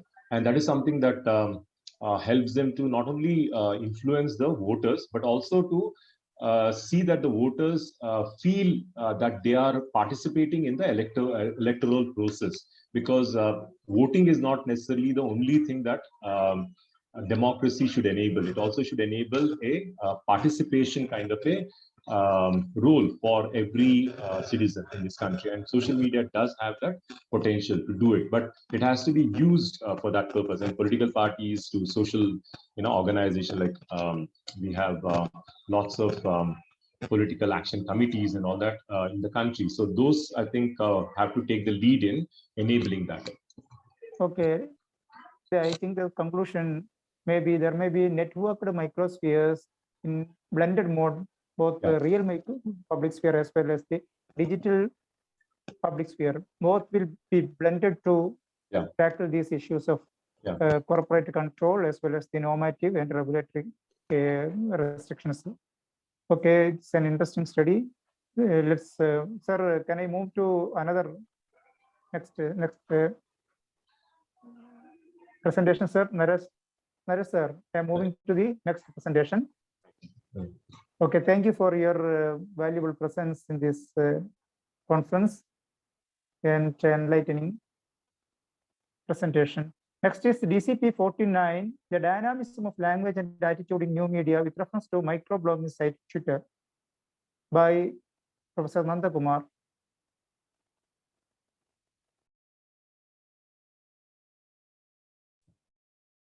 Sir, I hope you will focus on the objectives, findings to save time and to have meaningful discussion. Sorry for the interruption, sir. I guess we can call DCP number 13, sir, because Mr. Prabhar is not available, I guess. Is ready now? So sorry, I'm here. Okay. You are invited. You can. Okay. Sorry.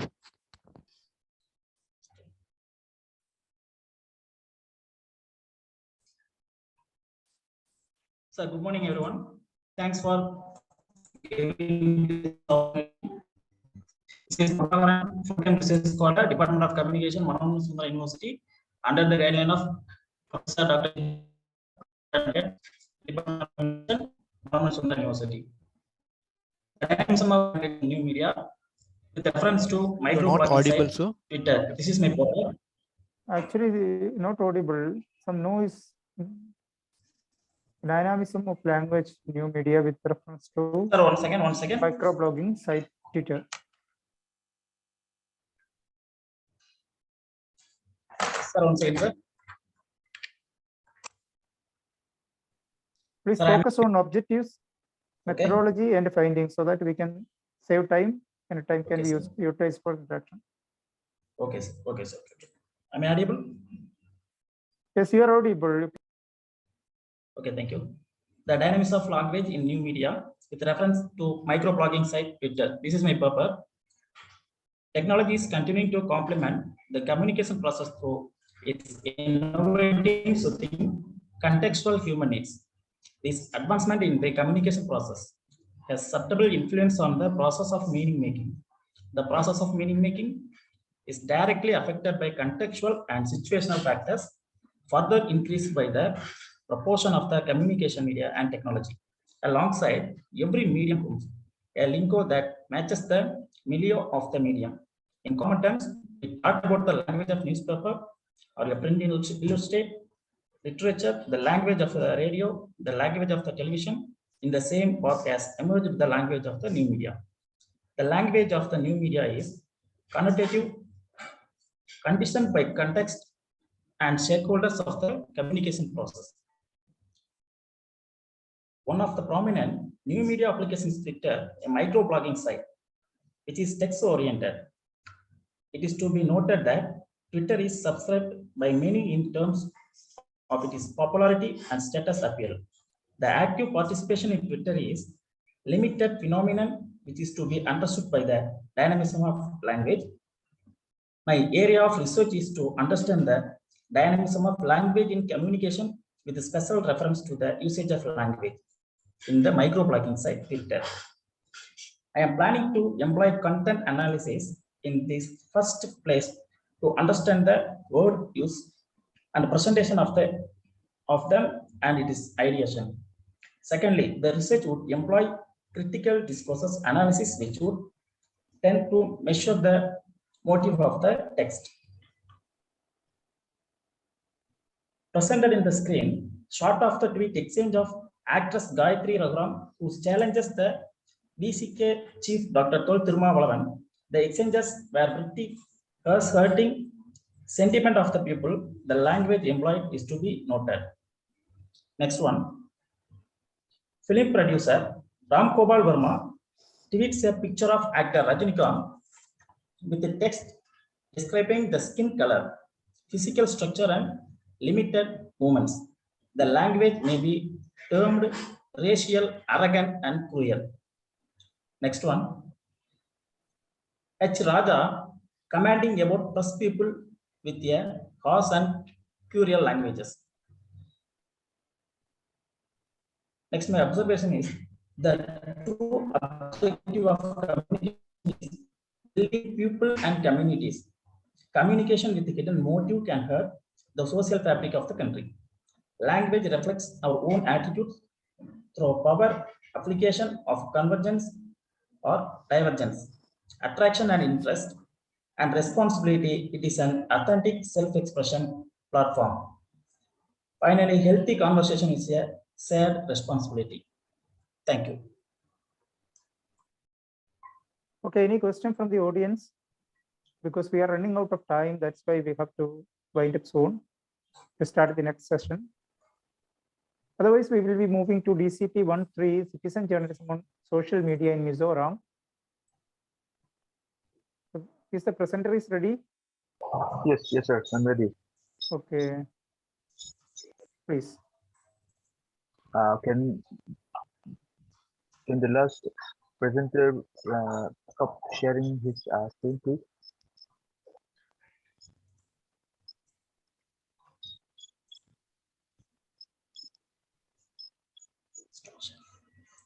Sir, oh, okay. I will share my screen. Can you see my screen, sir? Okay, it is getting started. Yes. Getting started now. Okay. May take time. Anyhow, you can start your objectives, methodology, as well as the conclusion, so that we can save time. Okay, Thank you.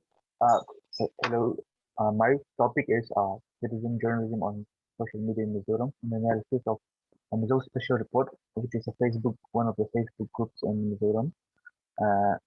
Yes, the introduction will assume it like this, and then we'll skip to the objectives. The objectives of the study are to analyze the content and style of Mizo special report Facebook group, to assess people's reactions and engagement to citizen journalism on social media, and the next is to find out the importance of social media platforms in influencing the evolution of citizen journalism, and next is to find out the present status of citizen journalism on social media in Mizoram.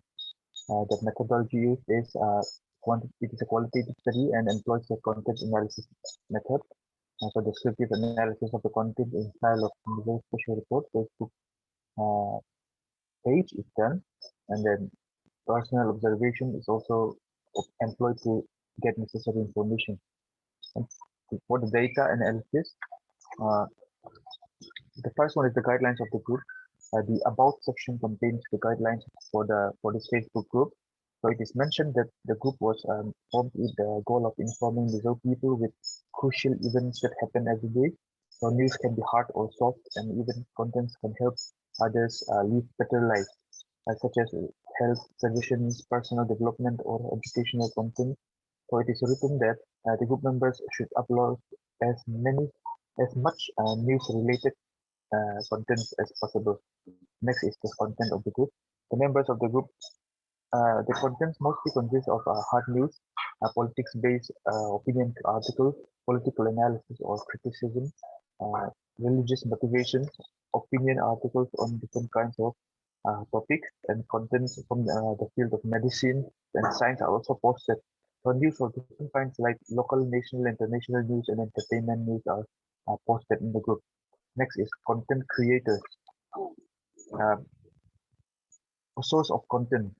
The news-based contents are mostly sourced from local media like newspapers and local cable TV content, and also their online site. The national and international news are taken from the internet.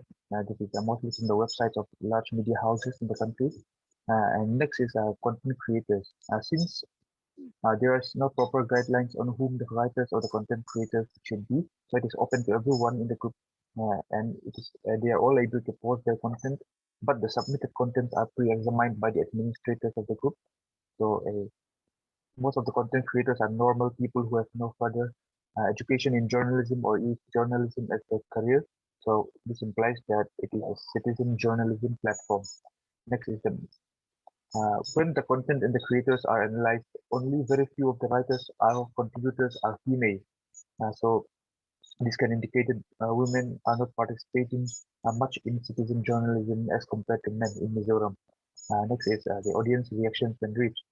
So according to the mean calculated from 286 posts within the time frame of the study, the average likes or reactions in every post of the group is 1040, and the average number of comments in every post is 129.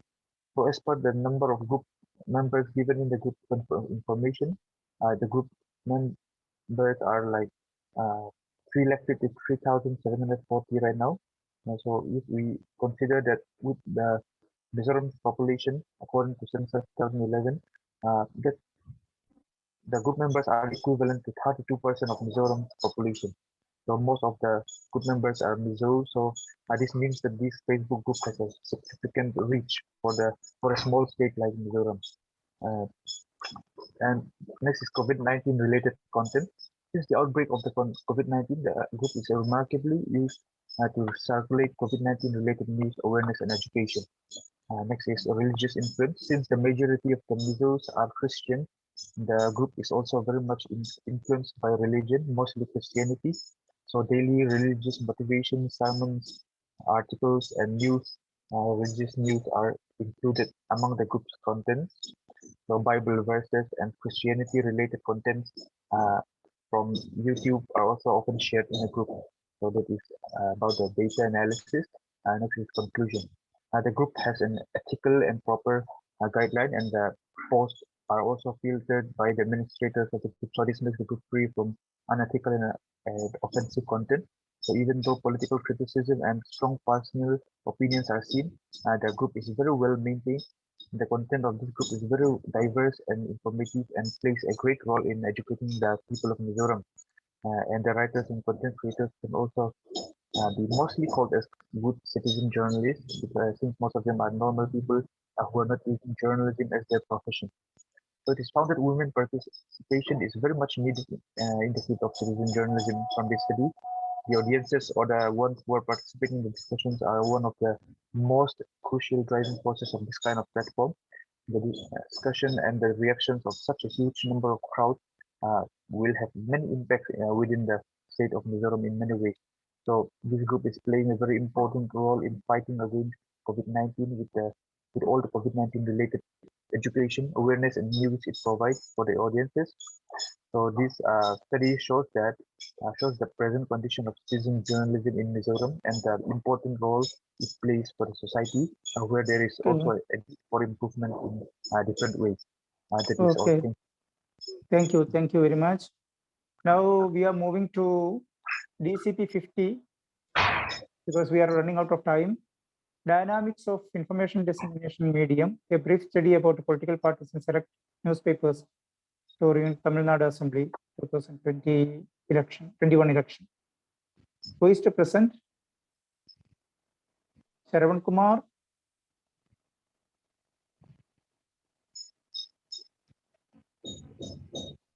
We have only 5 minutes, so that we have to complete everything. Okay.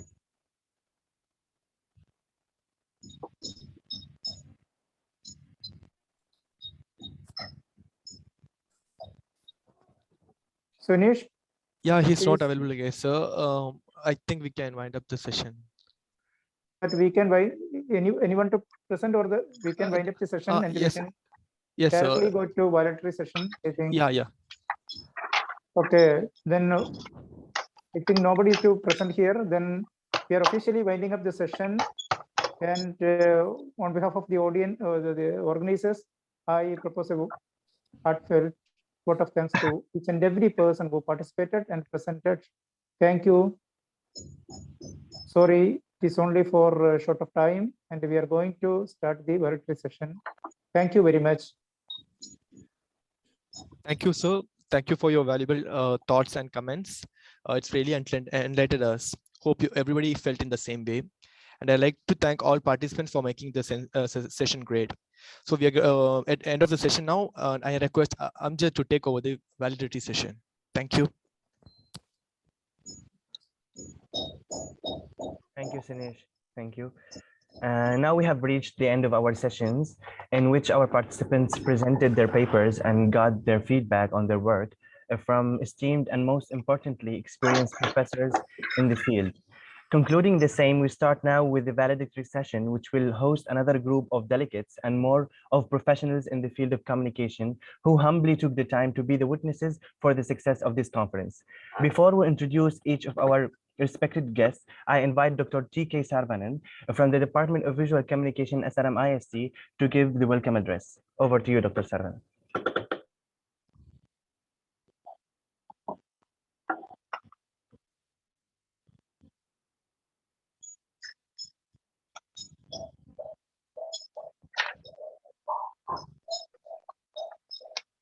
Thank you. Those who educate children well are more to be honored than they are who have produced them. For these only gave them life. Those that art of living well, Aristotle. A beautiful morning to one and all present here.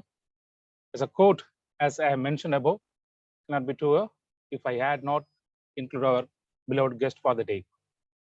It's my immense privilege and honor to welcome the chief guest of the day, the most respected Dr. DETLEF BRIESEN, Professor, Justus-Liebig-Universitat, Giessen, Germany, who is a dynamic and enthusiastic person. We welcome you, sir. I extend my warm welcome to our beloved Dr. HASSAN MUSTAFA, Associate Professor and Dean, College of Mass Communication, Alfalah University, Dubai. You are continuously equipping the students community with the power of knowledge and propel with endless wisdom to become better citizens of the future. Welcome you, sir. It is a moment to extreme pleasure and privilege welcoming the dynamic personalities, Dr. G. BALASUBRAMANIA RAJA, Professor and Head, Department of Mass Communication, Manonmaniam Sundaranar University, Tirunelveli, and Dr. S. NANDAKUMAR, sir, Professor, Head, Department of Journalism and Mass Communication, Periyar University, Salem, who had extreme contribution and have guided various scholars and students towards success. Keep continuously contributing for the field of mass communication and always kept inspiring us. Welcome you, sir.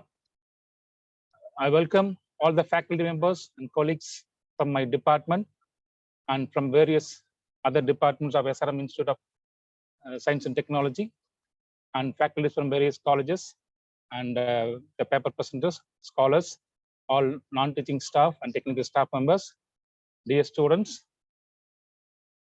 who are present for this 5th International Conference on Digital Culture and Politics. It's a great honor for me welcoming you all for this valedictory function of the International Conference. Once again, I warm welcome you all. Thank you. Thank you so much, Dr. TK Saravanan, for your warm welcome address. Now I call upon my colleague, Mr. Sunesh, to introduce our first guest. Thank you for giving the opportunity to honor Dr. Briesen DETLEF. Dr. Briesen DETLEF is a university and science advisor and manager in various countries of Southeast Asia, especially in Vietnam. His scientific focus on contemporary history and political sociology after 1945. Dr. DETLEF received doctorate in cognate habilitation in Seigen since 2009, private docent in Giessen. He received an honorary doctorate from Thai Nguyen University of Business Administration. Dr. Detlef has many years of experience as a university lecturer in Germany, especially at the University of Cologne, Siegen, and Giessen, and the Archive School, Marburg. He has numerous teaching and research stays abroad, including in the USA, India, and various countries in Southeast Asia. Dr. Detlef is the head of various research projects like Stephen Wolfson Walk, DFG, ZIM, EU, DAAD, etc. He had published around 100 publications in German, English, French, and Vietnamese. We are very honored and happy to welcome you, sir. Thank you.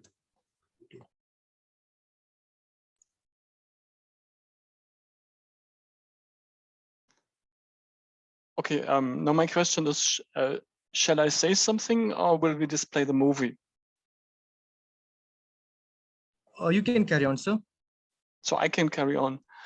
Well, because I'm wondering just a little bit, because I have sent a movie to you and I was thinking that we simply display the movie, but if it's not the case, it's not a problem.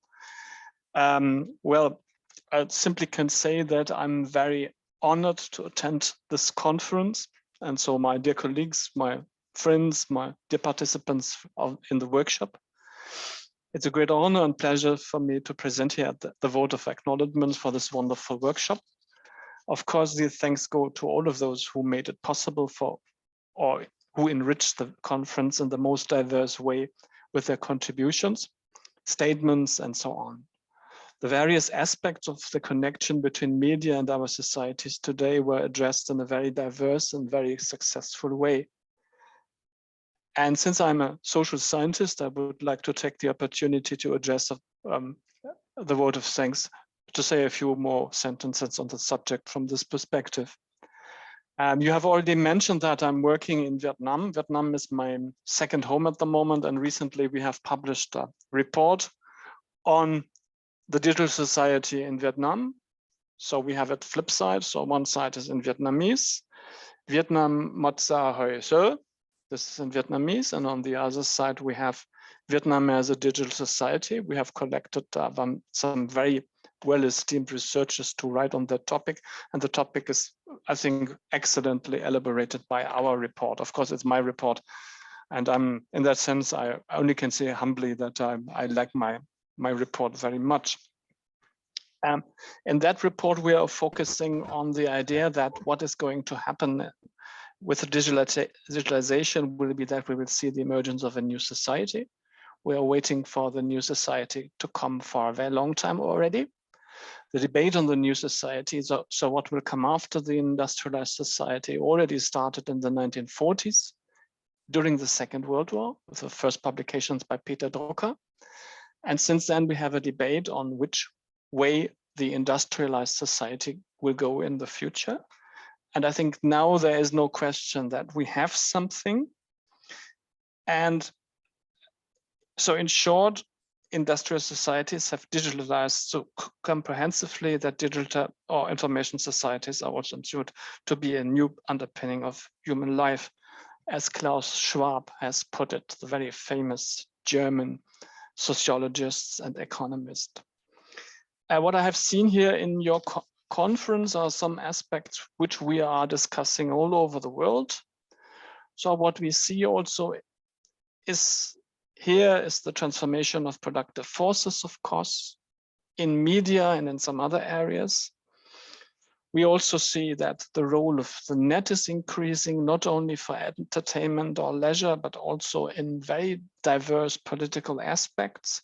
So the governance of the net is going to be a very important topic for the future. So what we need will be internet governance. We also will need a policy on network regarding copyright, personal rights, data, and youth protection. This has been covered very well with your conference as well. And we also will have an ongoing debate on politics with the net. So debate on the questions of how digital media change classical political processes and institutions. This is what I've heard from one of the last very excellent presentation I was able to listen today. Well, more things will come and more changes will come for our societies. We'll have a change in social hierarchies. The world of labor will change. the world of labor will change in a very decisive way. It will not only affect, say, low-skilled work, what we had in the future, but also high-profiled, high-skilled work will change. In Germany, for example, we say that about 10 engineers will be replaced by 2. So especially high-qualified work, high-qualified labor will be very much affected by digitalization. We also see new forms of social inequality, and we see new social conflicts. And all these conflicts we can observe not only in Vietnam or in the European Union, but also in India. And this makes the contemporary research on the net and on digitalization, on new media and media change in general, such an important topic. So, dear colleagues, dear friends, dear participants in this workshop, I thank you very much for joining the workshop, presenting and discussing during the workshop, and I hope that there will be a chance for me to come to your university for real and not only like today in a digital or virtual form. Thank you very much. Thank you so much, Professor, first for joining us. And of course, we wish to have you here in person. Now I call upon my colleague, Mr. Anas, to introduce our second guest.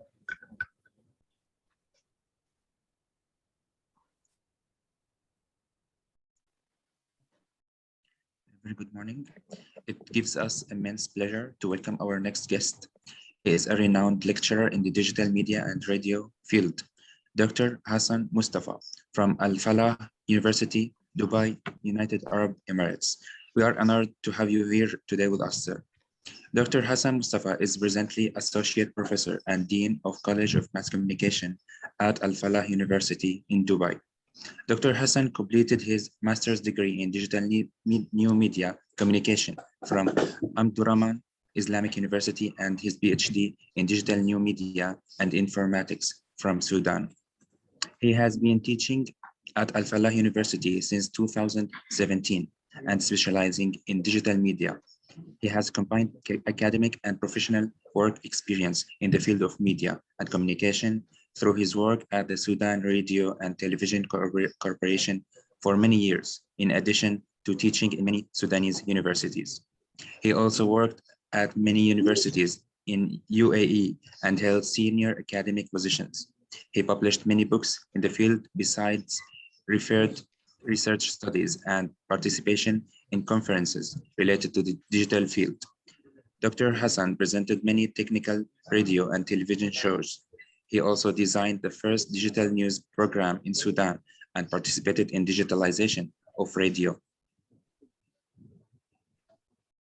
He is a consultant of Sudan News Agency and director of many electronic radio stations. He was honored as an innovator of smart radio. He is also involved in several UAE TV programs in the field of digital media. Thank you, sir, for being with us today. We are honored. Well, thank you very much for this fully informative information, which I don't deserve, in fact.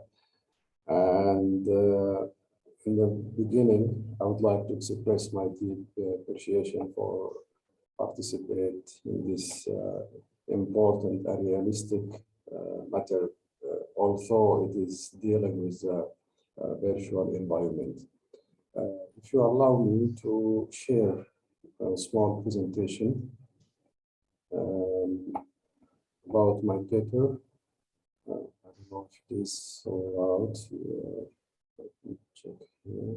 Screen. And before starting my presentation, I just would like to refer to Marshall McLuhan, a famous term when he invented the global village, and I claim that I invented global click.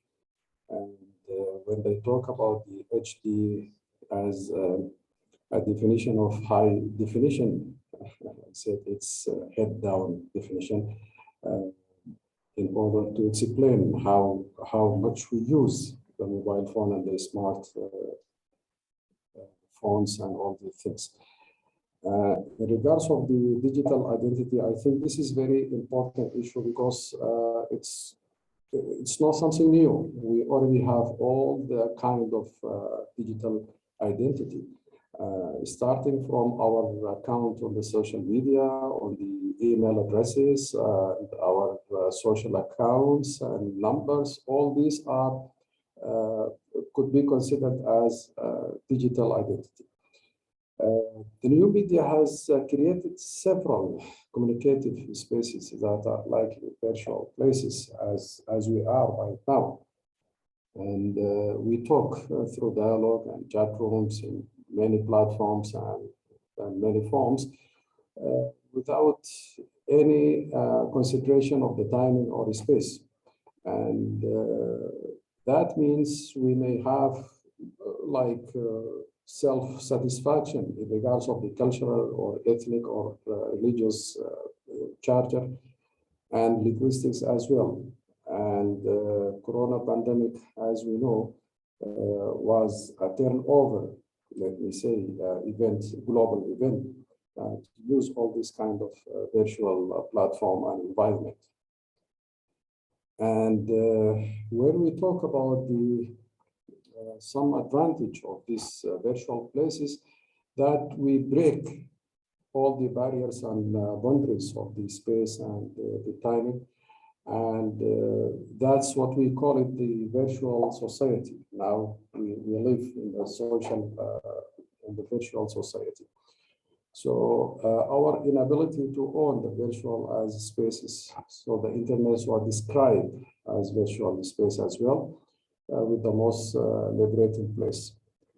And here, some people are looking for this kind of communication is their own spaces to express themselves. And the virtual society features, I can conclude it in small, let me say, tips like flexibility. So there is no grouping, there is no centralizing bodies which can control what you are doing. Although we face this issue in some kind of platforms, as we will see in the end of this presentation. And also the time is no longer plays a role in shaping virtual societies. They are 24/7, so it's non-sleeping society as well. And there are, yes, one of the negative features of the virtual society is the separation from the real, I mean the reality, and being satisfied with the virtual environment, which leads to more isolation and fragmentation for all the society, including the family. So we have to be also aware about that. And virtual societies are not based on compulsion, because it's give you more liberation. And in virtual communities, society also, there are means of regulation, control, and rules of ensure privacy and confidentiality, which may be imposed by those in the charge, and individuals may practice blocking or reporting inappropriate and unacceptable interpret. I mean, some comments, some people, they may play the role of the gatekeeper, if I talk this term. And if we have a look for some statistics that will show how important of this virtual environment, because I'm talking about around 7.9, it's almost 8 billion. This is world population. And if we see how many users of these platforms and in virtual environment, they are more around 60%. And if we talk about even the platforms, the game is changed very rapidly. I mean, before 2 years or maybe 1 year, Facebook was at the top of the list. Now WhatsApp, and then Instagram, and then Facebook. Although all are being belong to Meta company, but I'm talking about there are a lot of influence are coming in this regard.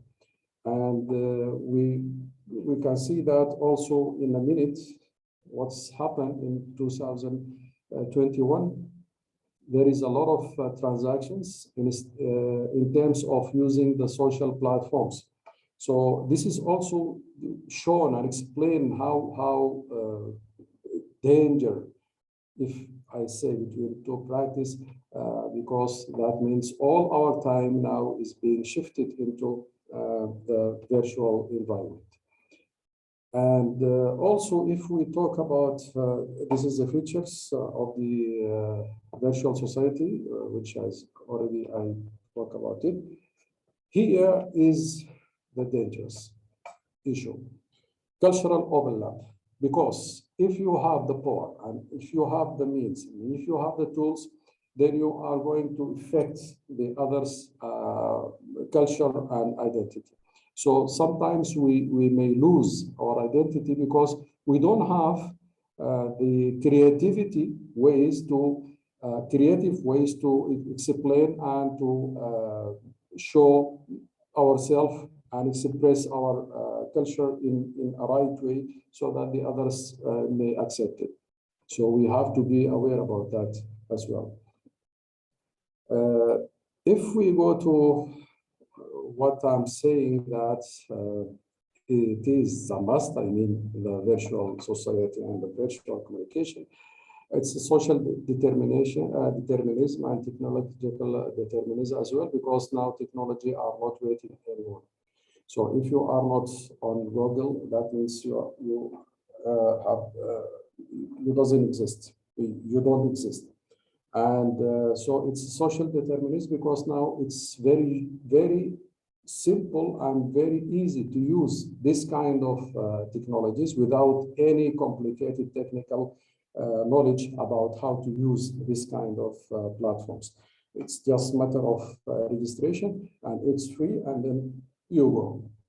Then the content, of course, now we are competing even the media institution by creating our content and trying to even be more faster than the other media institutions.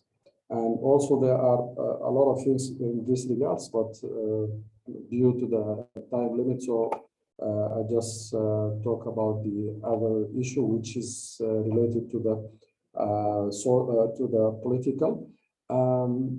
In 2015, there is a small town in Spain called Hun. They pronounce it like this, Hun. It's been ruled by Twitter. I mean, all the town population have the Twitter accounts, even the authorities, and then communicating between the society and between the government bodies through the Twitter account, and all problems is being solved and all the application is being submitted through the Twitter. So Twitter rules. And as I hear before, in regard of the candidate elections and all these things, that means the awareness, I mean, the political awareness has been raised due to using the social platforms, as I said. And it's now become very powerful tools and affect all the let me say, the decision makers to have their decision in many regards. So there is also study about using this social media in the campaigns. The study confirmed that social networking sites do not, in fact, represent the main factor for the change of the society, but rather have become an important factor in creating the requirements for change by forming social and political awareness, which is very important. Here, if we talk about who is dealing with the political issue in the virtual platforms,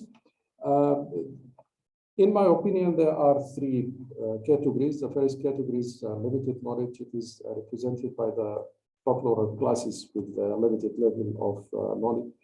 And that's why explain how many rumors and, let me say, misinformation or misleading information is being spread away, because they are not verifying all this kind of information due to the limitation of their knowledge.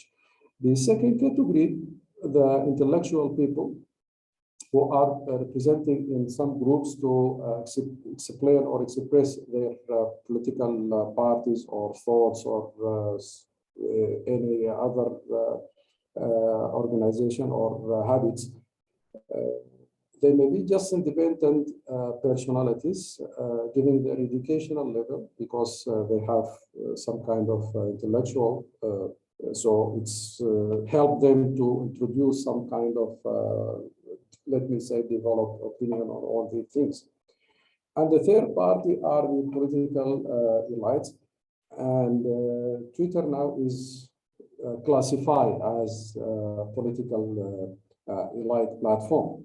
So they are represented by the decision maker and legal institutions in any country, and through them the public learns about political and administrative decisions and all updates related to all procedures. And this method also removes the barriers between the ruler and the ruled persons in direct communication. So this contributed to the transition also from political strength to political awareness as well. So here, if we have what I'm saying, and I name it as social media platforms and democracy behavior, because we notice that many times, if you post some tweets or some posts on Facebook or other platforms, which related to a certain topic, you may face some of these three options. Maybe suspending the account for, temporary, and or highlighting in the post by saying that this is misleading information or this is incorrect information. And finally, they may close your account. So this is against the concept of the democracy, of course. And if you see the Russian-Ukrainian war right now, everybody is talking about what he believes, but we can find some kind of blocking in some posts, which is not, let me say, equal to what Twitter would like to hear or would like to listen. Even in coronavirus and vaccines, there are a lot of people maybe against the vaccination or something like that. When they post some tweets or some posts, then also they face kind of blocking or highlighting for the misleading or misinformation. So I can say that this is, instead of mass communication, now it's become like a miscommunication. Which means we need a lot of things to have filtering, let me say, or classifying or correcting on all these kind of correction acts. But blocking or removing posts, I think this is against the concept of the democracy. Again, I'm very pleased to be here with you. I have listened to many valuable papers, and it's my pleasure to be with these, let me say, academic professionals. And I hope we can meet again in another event. Keep going on. Thank you very much. Thank you so much, Dr. Hassan Mustafa, for joining with us here all the way from UAE. Thank you for your presentation. Now I request my colleague, Mr. Povrasan, to welcome our third guest.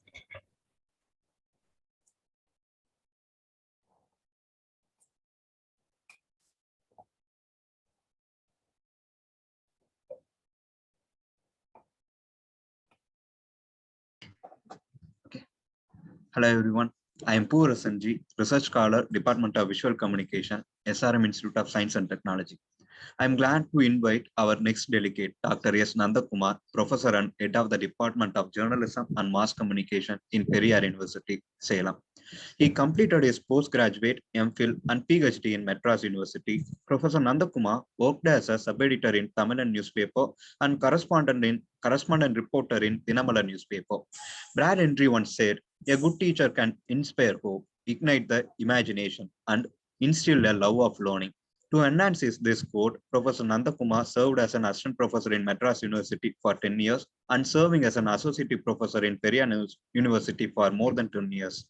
தொட்டனை தூரும் மணற்கேணி மாந்தருக்கு கற்றனை தூரும் அறிவு. This Tirukural defines water will flow from a well in the sand in proportion to the depth to which it's dug, and knowledge will flow from a man in proportion to his learning. Like the way Professor Nandakumar shared his knowledge and produced more than 4 doctorate and MPhil scholars, also he has 52 publications in national and international journals, and he participated in more than 80 seminars and workshops. Once again, we are happy to welcome you, sir.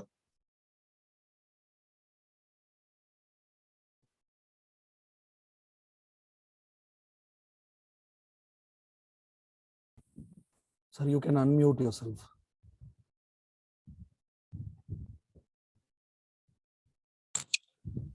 Thank you. Vanakkam. Thank you for your nice introduction, SRM boys. It's my immense pleasure to take part in this 5th international conference organized by the Department of Visual Communication, SRM Institute of Science and Technology, titled Digital Culture and Politics Beyond Identity and Power. And the first day of the inaugural function, I took part, and the last day of the valedictory function also, I am meeting all the people. So for the past 5 days, we discussed many views. So many things we discussed in terms of digital culture and politics. The digital culture is emerging in India. Digital media also transformation. We are transforming from traditional media to digital media. So I'm going to share some of the points which we are experiencing in the digital culture in our everyday life. Digital culture is an innovative interdisciplinary area which critically investigate and analyze digital media technologies, including the internet, email, website, blogs, social media, mobile applications, digital journalism, economics, and politics, what we discussed by our DETLEF BRIESEN and HASSAN MUSTAFA. That roles they play every day in the social life of the people in the contemporary society.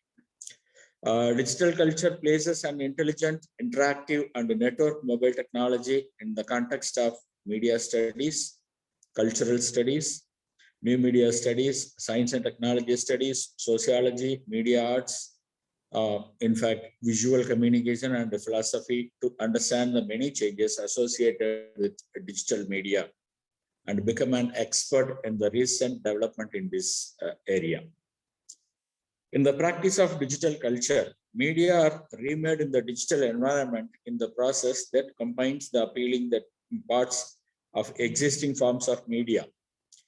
As of now, all of us knows that the print culture started in 19th century in India, and electronic culture, we transformed to electronic culture in the 20th century, and again we transformed to the digital culture in the 21st century.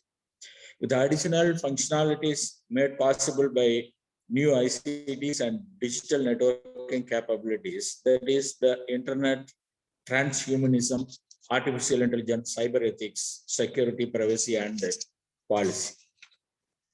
Digital communication revolutionized multiple aspects of people's everyday life, but only half of the world has reliable internet access. Explore the cultural impact of digital communication, its digital challenges, and the global communication model. The digital divide is not just developed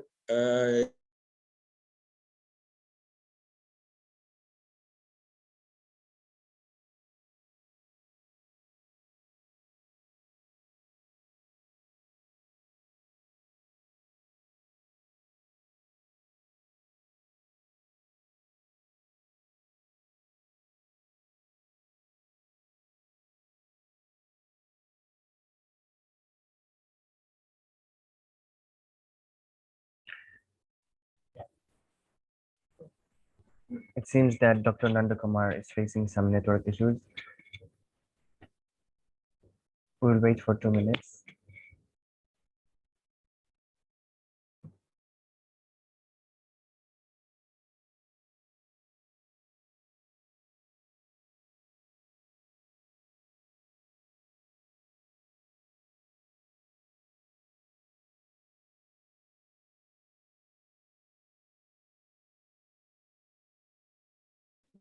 Sir, please unmute your mic.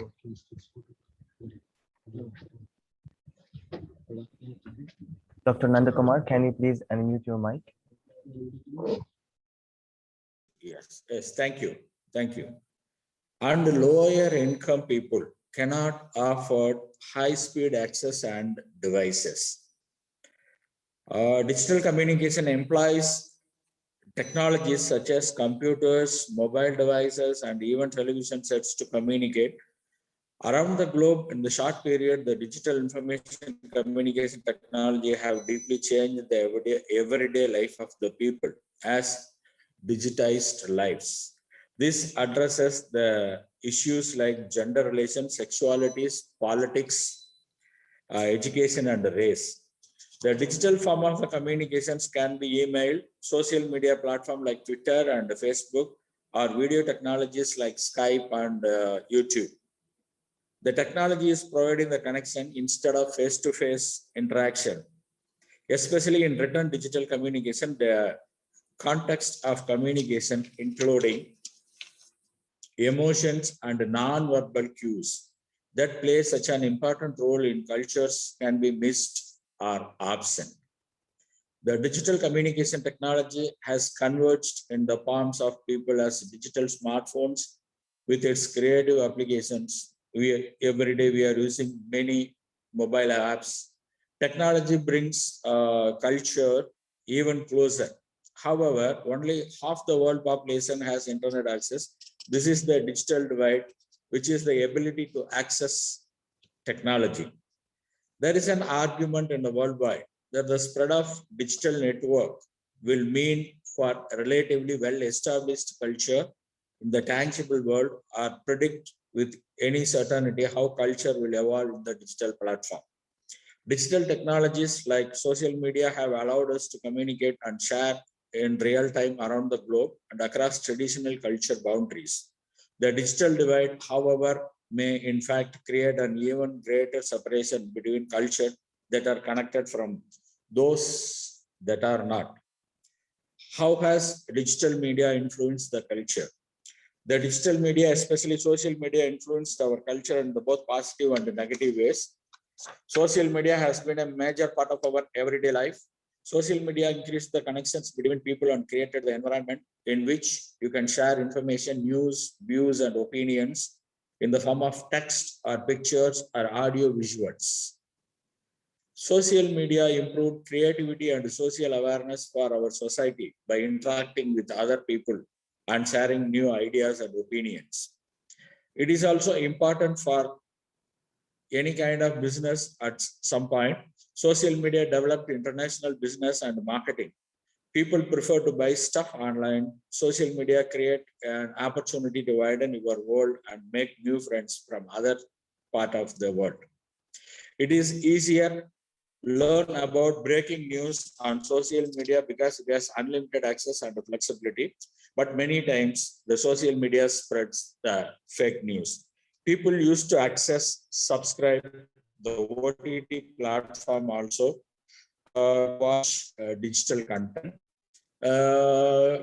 After this COVID, the lockdown implementation, the use of the OTT platform is high in number. In politics also not exceptional to use the digital media for the easy political communication. We, the Indians, witnessed the recent past elections in the both state and national level elections. In the negative ways, the digital media has influenced our culture. We adopt the Western, always the Westernized culture. People can share whatever they want to on social media, and some of them might be inappropriate pictures. People have become more conservative about each other's point of view. People started to argue about each other's perspective related to political view, religion, social rights, and culture. Social media reduced the physical activities of the people, especially youth. Youth prefer to sit all the day in front of the computers, laptops, or mobile and chat. Kids might be affected and manipulated by some sites in which there is an inappropriate information. The ugly part of the social media is that there is a tons of unnecessary information shared by people, and also bullying and harassment on social media has been increased. People can make brutal and negative comments about anything and anyone. Social media has positive, good, bad, negative, and ugly, worst impacts on our culture. There are two basic schools of thought on culture. The first argues that existing culture might find themselves essentially recreated in digital form as more and more life experiences from the existing to the mundane play out in the digital spaces. The second school of thought posits that the dominant digital culture emerging now in the separate culture unto itself. It seems likely that neither version of these imagined forms of digital culture will dominate. Instead, we will likely see a combination of the two. Parts of existing culture will appear online as they do in the physical world, and parts of digital culture will seem completely new, previously unfathomable because they could not or would not appear in the tangible world. So these are some of the features. These are some of the things we are experiencing, we are practicing in the day-to-day life. So I'm sure that for the past 5 years in this international conference, deliberate many things in this aspect.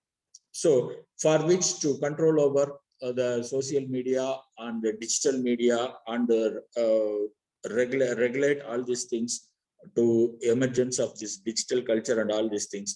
We need some regulation policies, controlling measures, for which we need more research on this. So many things we have, I hope that we discussed in the past 5 days in this international conference. So I thank the SRM Institute of Science and Technology, College of Science and Humanities, Department of Visual Communication, under the headship of Dr. Rajesh.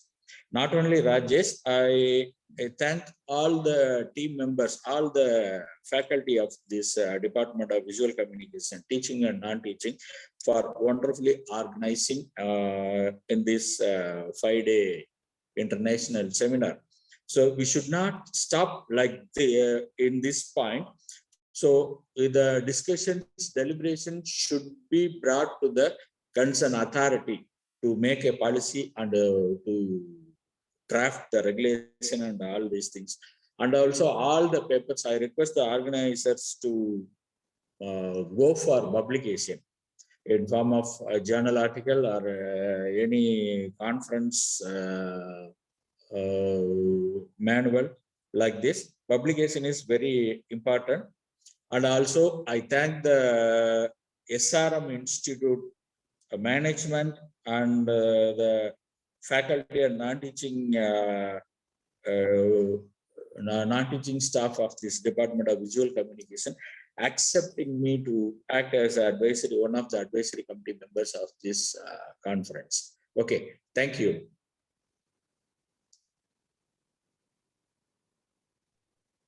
Thank you so much, sir, for joining us today and in previous days of the conference.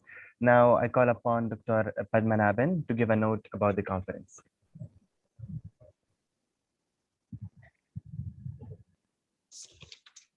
So good noon, esteemed guests, presenters, and participants. So I'm here to brief about our fifth international conference, Digital Culture and Politics, Beyond Identity and Power. I'm Dr. T. Padmanabhan, Assistant Professor in the Department of Visual Communication, SRM IST. I'm one of the secretaries in this international conference, which has been taking place in a hybrid mode past 5 days. Our Department of Visual Communication has been organized 5 international conferences, including this hybrid one. I was taking the responsibility as a secretary in the Media and Visual Literacy International Conference, which was held in 2016, and we made it a great success. So till now, I'm holding that responsibility and organized well-productive 5 international conferences over the 7 years. So due to the pandemic situations, we may step down 2021, but come back with hybrid mode with the same sense. So I would like to cite here, we never bend to the numbers, we bend only to the quality in research. So holistically, around 300 research papers were presented in our 5 international conferences, and most of them had published in a reputed journals which had accepted by the UGC CARE and Scopus Index. Our international conferences have been honored eminent professors in various media disciplines and different consulates and various media professionals across the globe as a keynote speaker and a special guest. The countries like Malaysia, Dubai, Germany, US, and Canada in lead. Media and Visual Literacy was our first international conference and run to decentralized and media and society as next. So organized democracy in the digital age as third and followed by film and new media get into the race. The conference themes had planned a need of the hour. So like that, digital culture and politics is our 5th international conference in a hybrid mode. See, the pandemic situation taught us something important to know about network society. That's why, so digital culture is important to know. So digital culture enables people to determine how they sense politics, society in this modern world. It was not attainable earlier. The politicians, policymakers, and individuals encountered activities on the internet as a warning to society. So in that, social networking media, so aid an open platform, enabling information society and conflict society. Thus, a role as power elite society played a significant role in governing digital content. So this ideology helped the organizers to connect with many researchers. So this is how we came to this topic. So finally, so we have received more than 70 abstract and 60 full papers across India and some notable countries. So finally, 50 papers were scrutinized for presentation and successfully during these conference days. We are not at the seat to the people, those who are seeking quality of conferences, so which help them to advance in their area. To facilitate, we made many sub-themes under this topic and opened the space for quality researchers.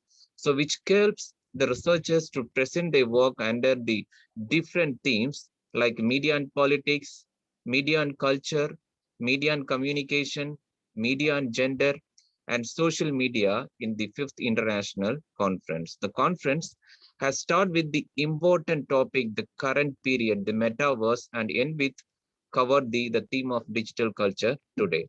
As a conference secretary, I would like to share my gratitude to the guests, session chairs, conveners, and other secretaries, presenters and participants, the coordinators of the different sessions, and the management of SRM IST. Thank you. And I hand over this session to Dr. V. Prabhakaran to deliver vote of thanks. Good afternoon, one and all present here. I'm Dr. Prabhakaran, working as an assistant professor in the Department of Visual Communication, and I'm glad to be here to express my word of thanks on behalf of my department.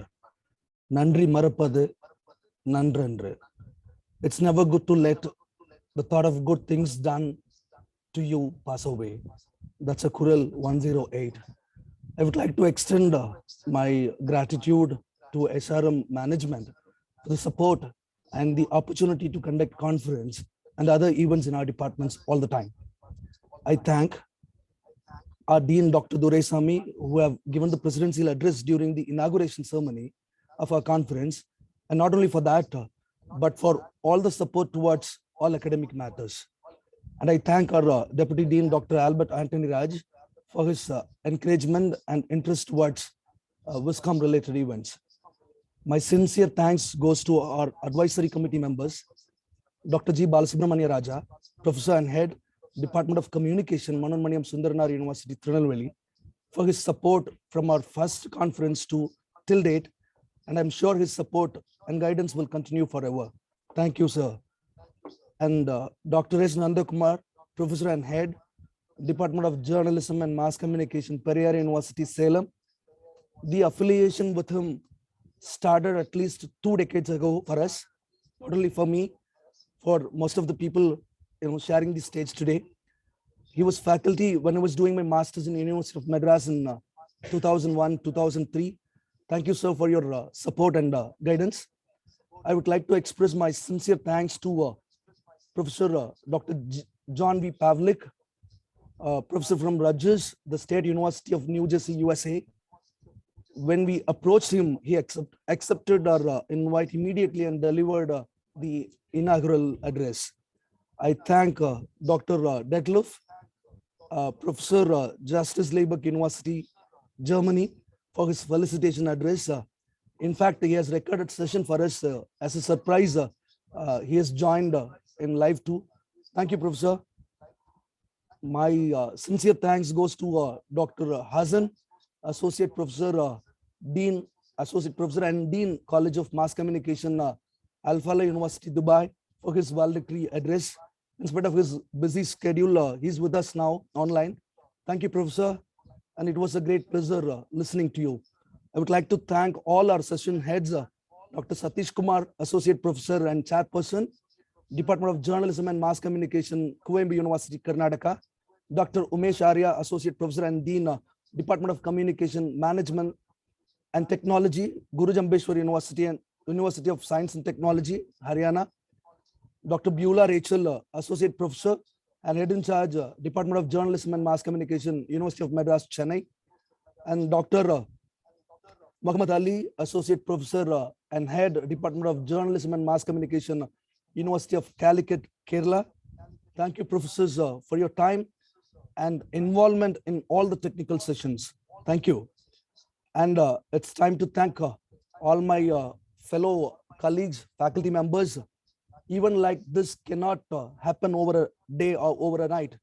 Yes, it needs a lot of preparatory works. So our conference secretaries who have taken care of all the conference related works from the date of its approval to till date. The team behind the conference includes Dr. Padmanabhan and Dr. SARAVANAKUMAR TK and Dr. Nelson Mandela. Thank you, professors. And the special mention goes to and an applause goes to Dr. Nelson, who was the man behind the complete setup and also the success. Our technical instructors, I thank each and every one of them for their support, and I thank all the scholars of our department for their continuous support in all department related activities. I thank all the presenters and participants for their interest towards our conference and the active participation too. I thank all the HODs and faculties of various departments in CHS for their support. And finally, last but not least, I want to thank my head of the department, Dr. Rajesh, who's the convener of this conference, for his able administration techniques and a friendly approach. Thank you all once again for the opportunity. Thank you. Vanakkam. Thank you so much. Now we have reached the end of the valedictory session. Thank you all for joining. And with these words, we conclude our conference. Hope to see you again in the next conference, and we're looking forward to your participation. All the very best to everybody in your future endeavors. Thank you very much. I thank all the professors who are in live right now, Dr. Hassan, Dr. Detlef, Professor Nandakumar, and many other dignitaries. I thank once again on behalf of the department. Thank you.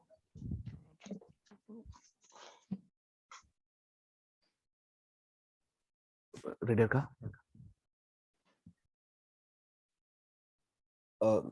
Let us all rise for national anthem.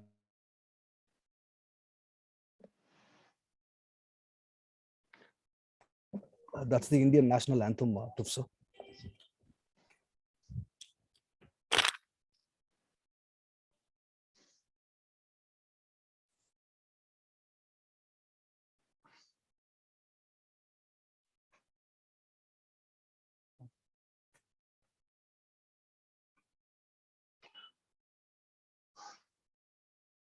Stay and put the mic on. Amjad, you unmute yourself and play.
Okay.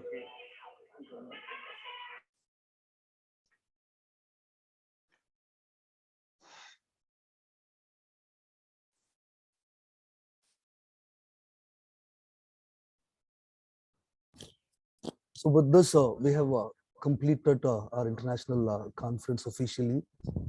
Thank you, professors, for joining. I think we can end the session now. Professor Detlef. Thank you very much. So on behalf of the department, so we thank again. The official valedictory ceremony is over by now. Okay. So he's Dr. Rajesh is also thanking you. Professor, thank you. Thank you very much. Thank you, and see you. Hopefully, see you soon in reality, so to say.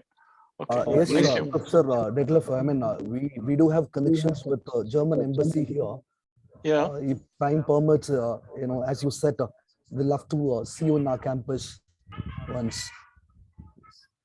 Oh, that would be wonderful. That would be wonderful. At the moment, I'm here in Vietnam. I'm not fully aware of my schedule for 2025, but I think I'm going to organize a conference on media, politics, and environment later this year in Delhi. Oh, okay. So maybe I will notify about the conference then. At the moment, we are preparing a book for Springer on with international participation. So we have some researchers from Europe, from India, and from other parts of Asia, including Southeast Asia and East Asia. and most likely our book will be released by July, August. Yeah. So, and here, one of my topics here in Vietnam is I'm working on Vietnam as a digital society. Very recently, we have published that report here. And if you're interested, I can send you a link. It's available also online, and we cover some topics, just like, for example, let me have a look again. So we have covered digital media, information, digital literacy, digital skills, smart cities, labor, informal labor, digital health, data and user protection, and e-government. Yeah. So maybe that could be a fundament for further collaboration, because we are here in Vietnam, we are covering these topics as well. And for Vietnam, it's a completely new product. We are dealing with that for the very first time here to such an extent here in Vietnam. Well, it was my pleasure joining you. I wasn't quite sure what was expected from me. I just gave a very brief talk as we do it in Germany. Normally, we only say a very few words then. I hope it was okay. And I thank you very much for inviting me. And then I hope I will be in India, hopefully say by later 2022. And then if possible, I will come to university. So thank you very much, and have a nice afternoon. Here it is 2 o'clock already, and I think now in India it's lunchtime. Okay, thank you. Thank you very much. Bye bye.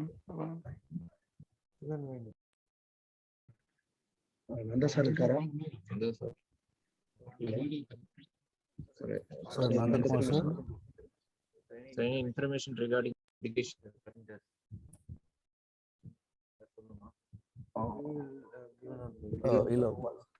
Dear presenters, regarding your papers, so we'll like inform or get a connection through your registered mail ID. The publication process is going to happen. So as soon as possible, we try to publish your paper as per said, like UGC care. We are in under process, but we are not bent to the quality. So make it sure that you will ready for the review processes and all. If any communication related that, so we can give a conditional acceptance for UGC care. You know the situation, so make sure your paper would be better quality and what that journal expectations. So thank you for your participation. In particular, I would like to mention that those who are repeatedly from the first conference, I could witness many persons, those who are regularly participating our conferences, presenting papers, and also get published in UGC care and Scopus and all. Thanks once again. Okay, we will meet the another conferences in a physical mode as soon as possible. The department is going to organize like the same way and productively. Thank you so much. Thank you so much. Now we're ending the session. All the best.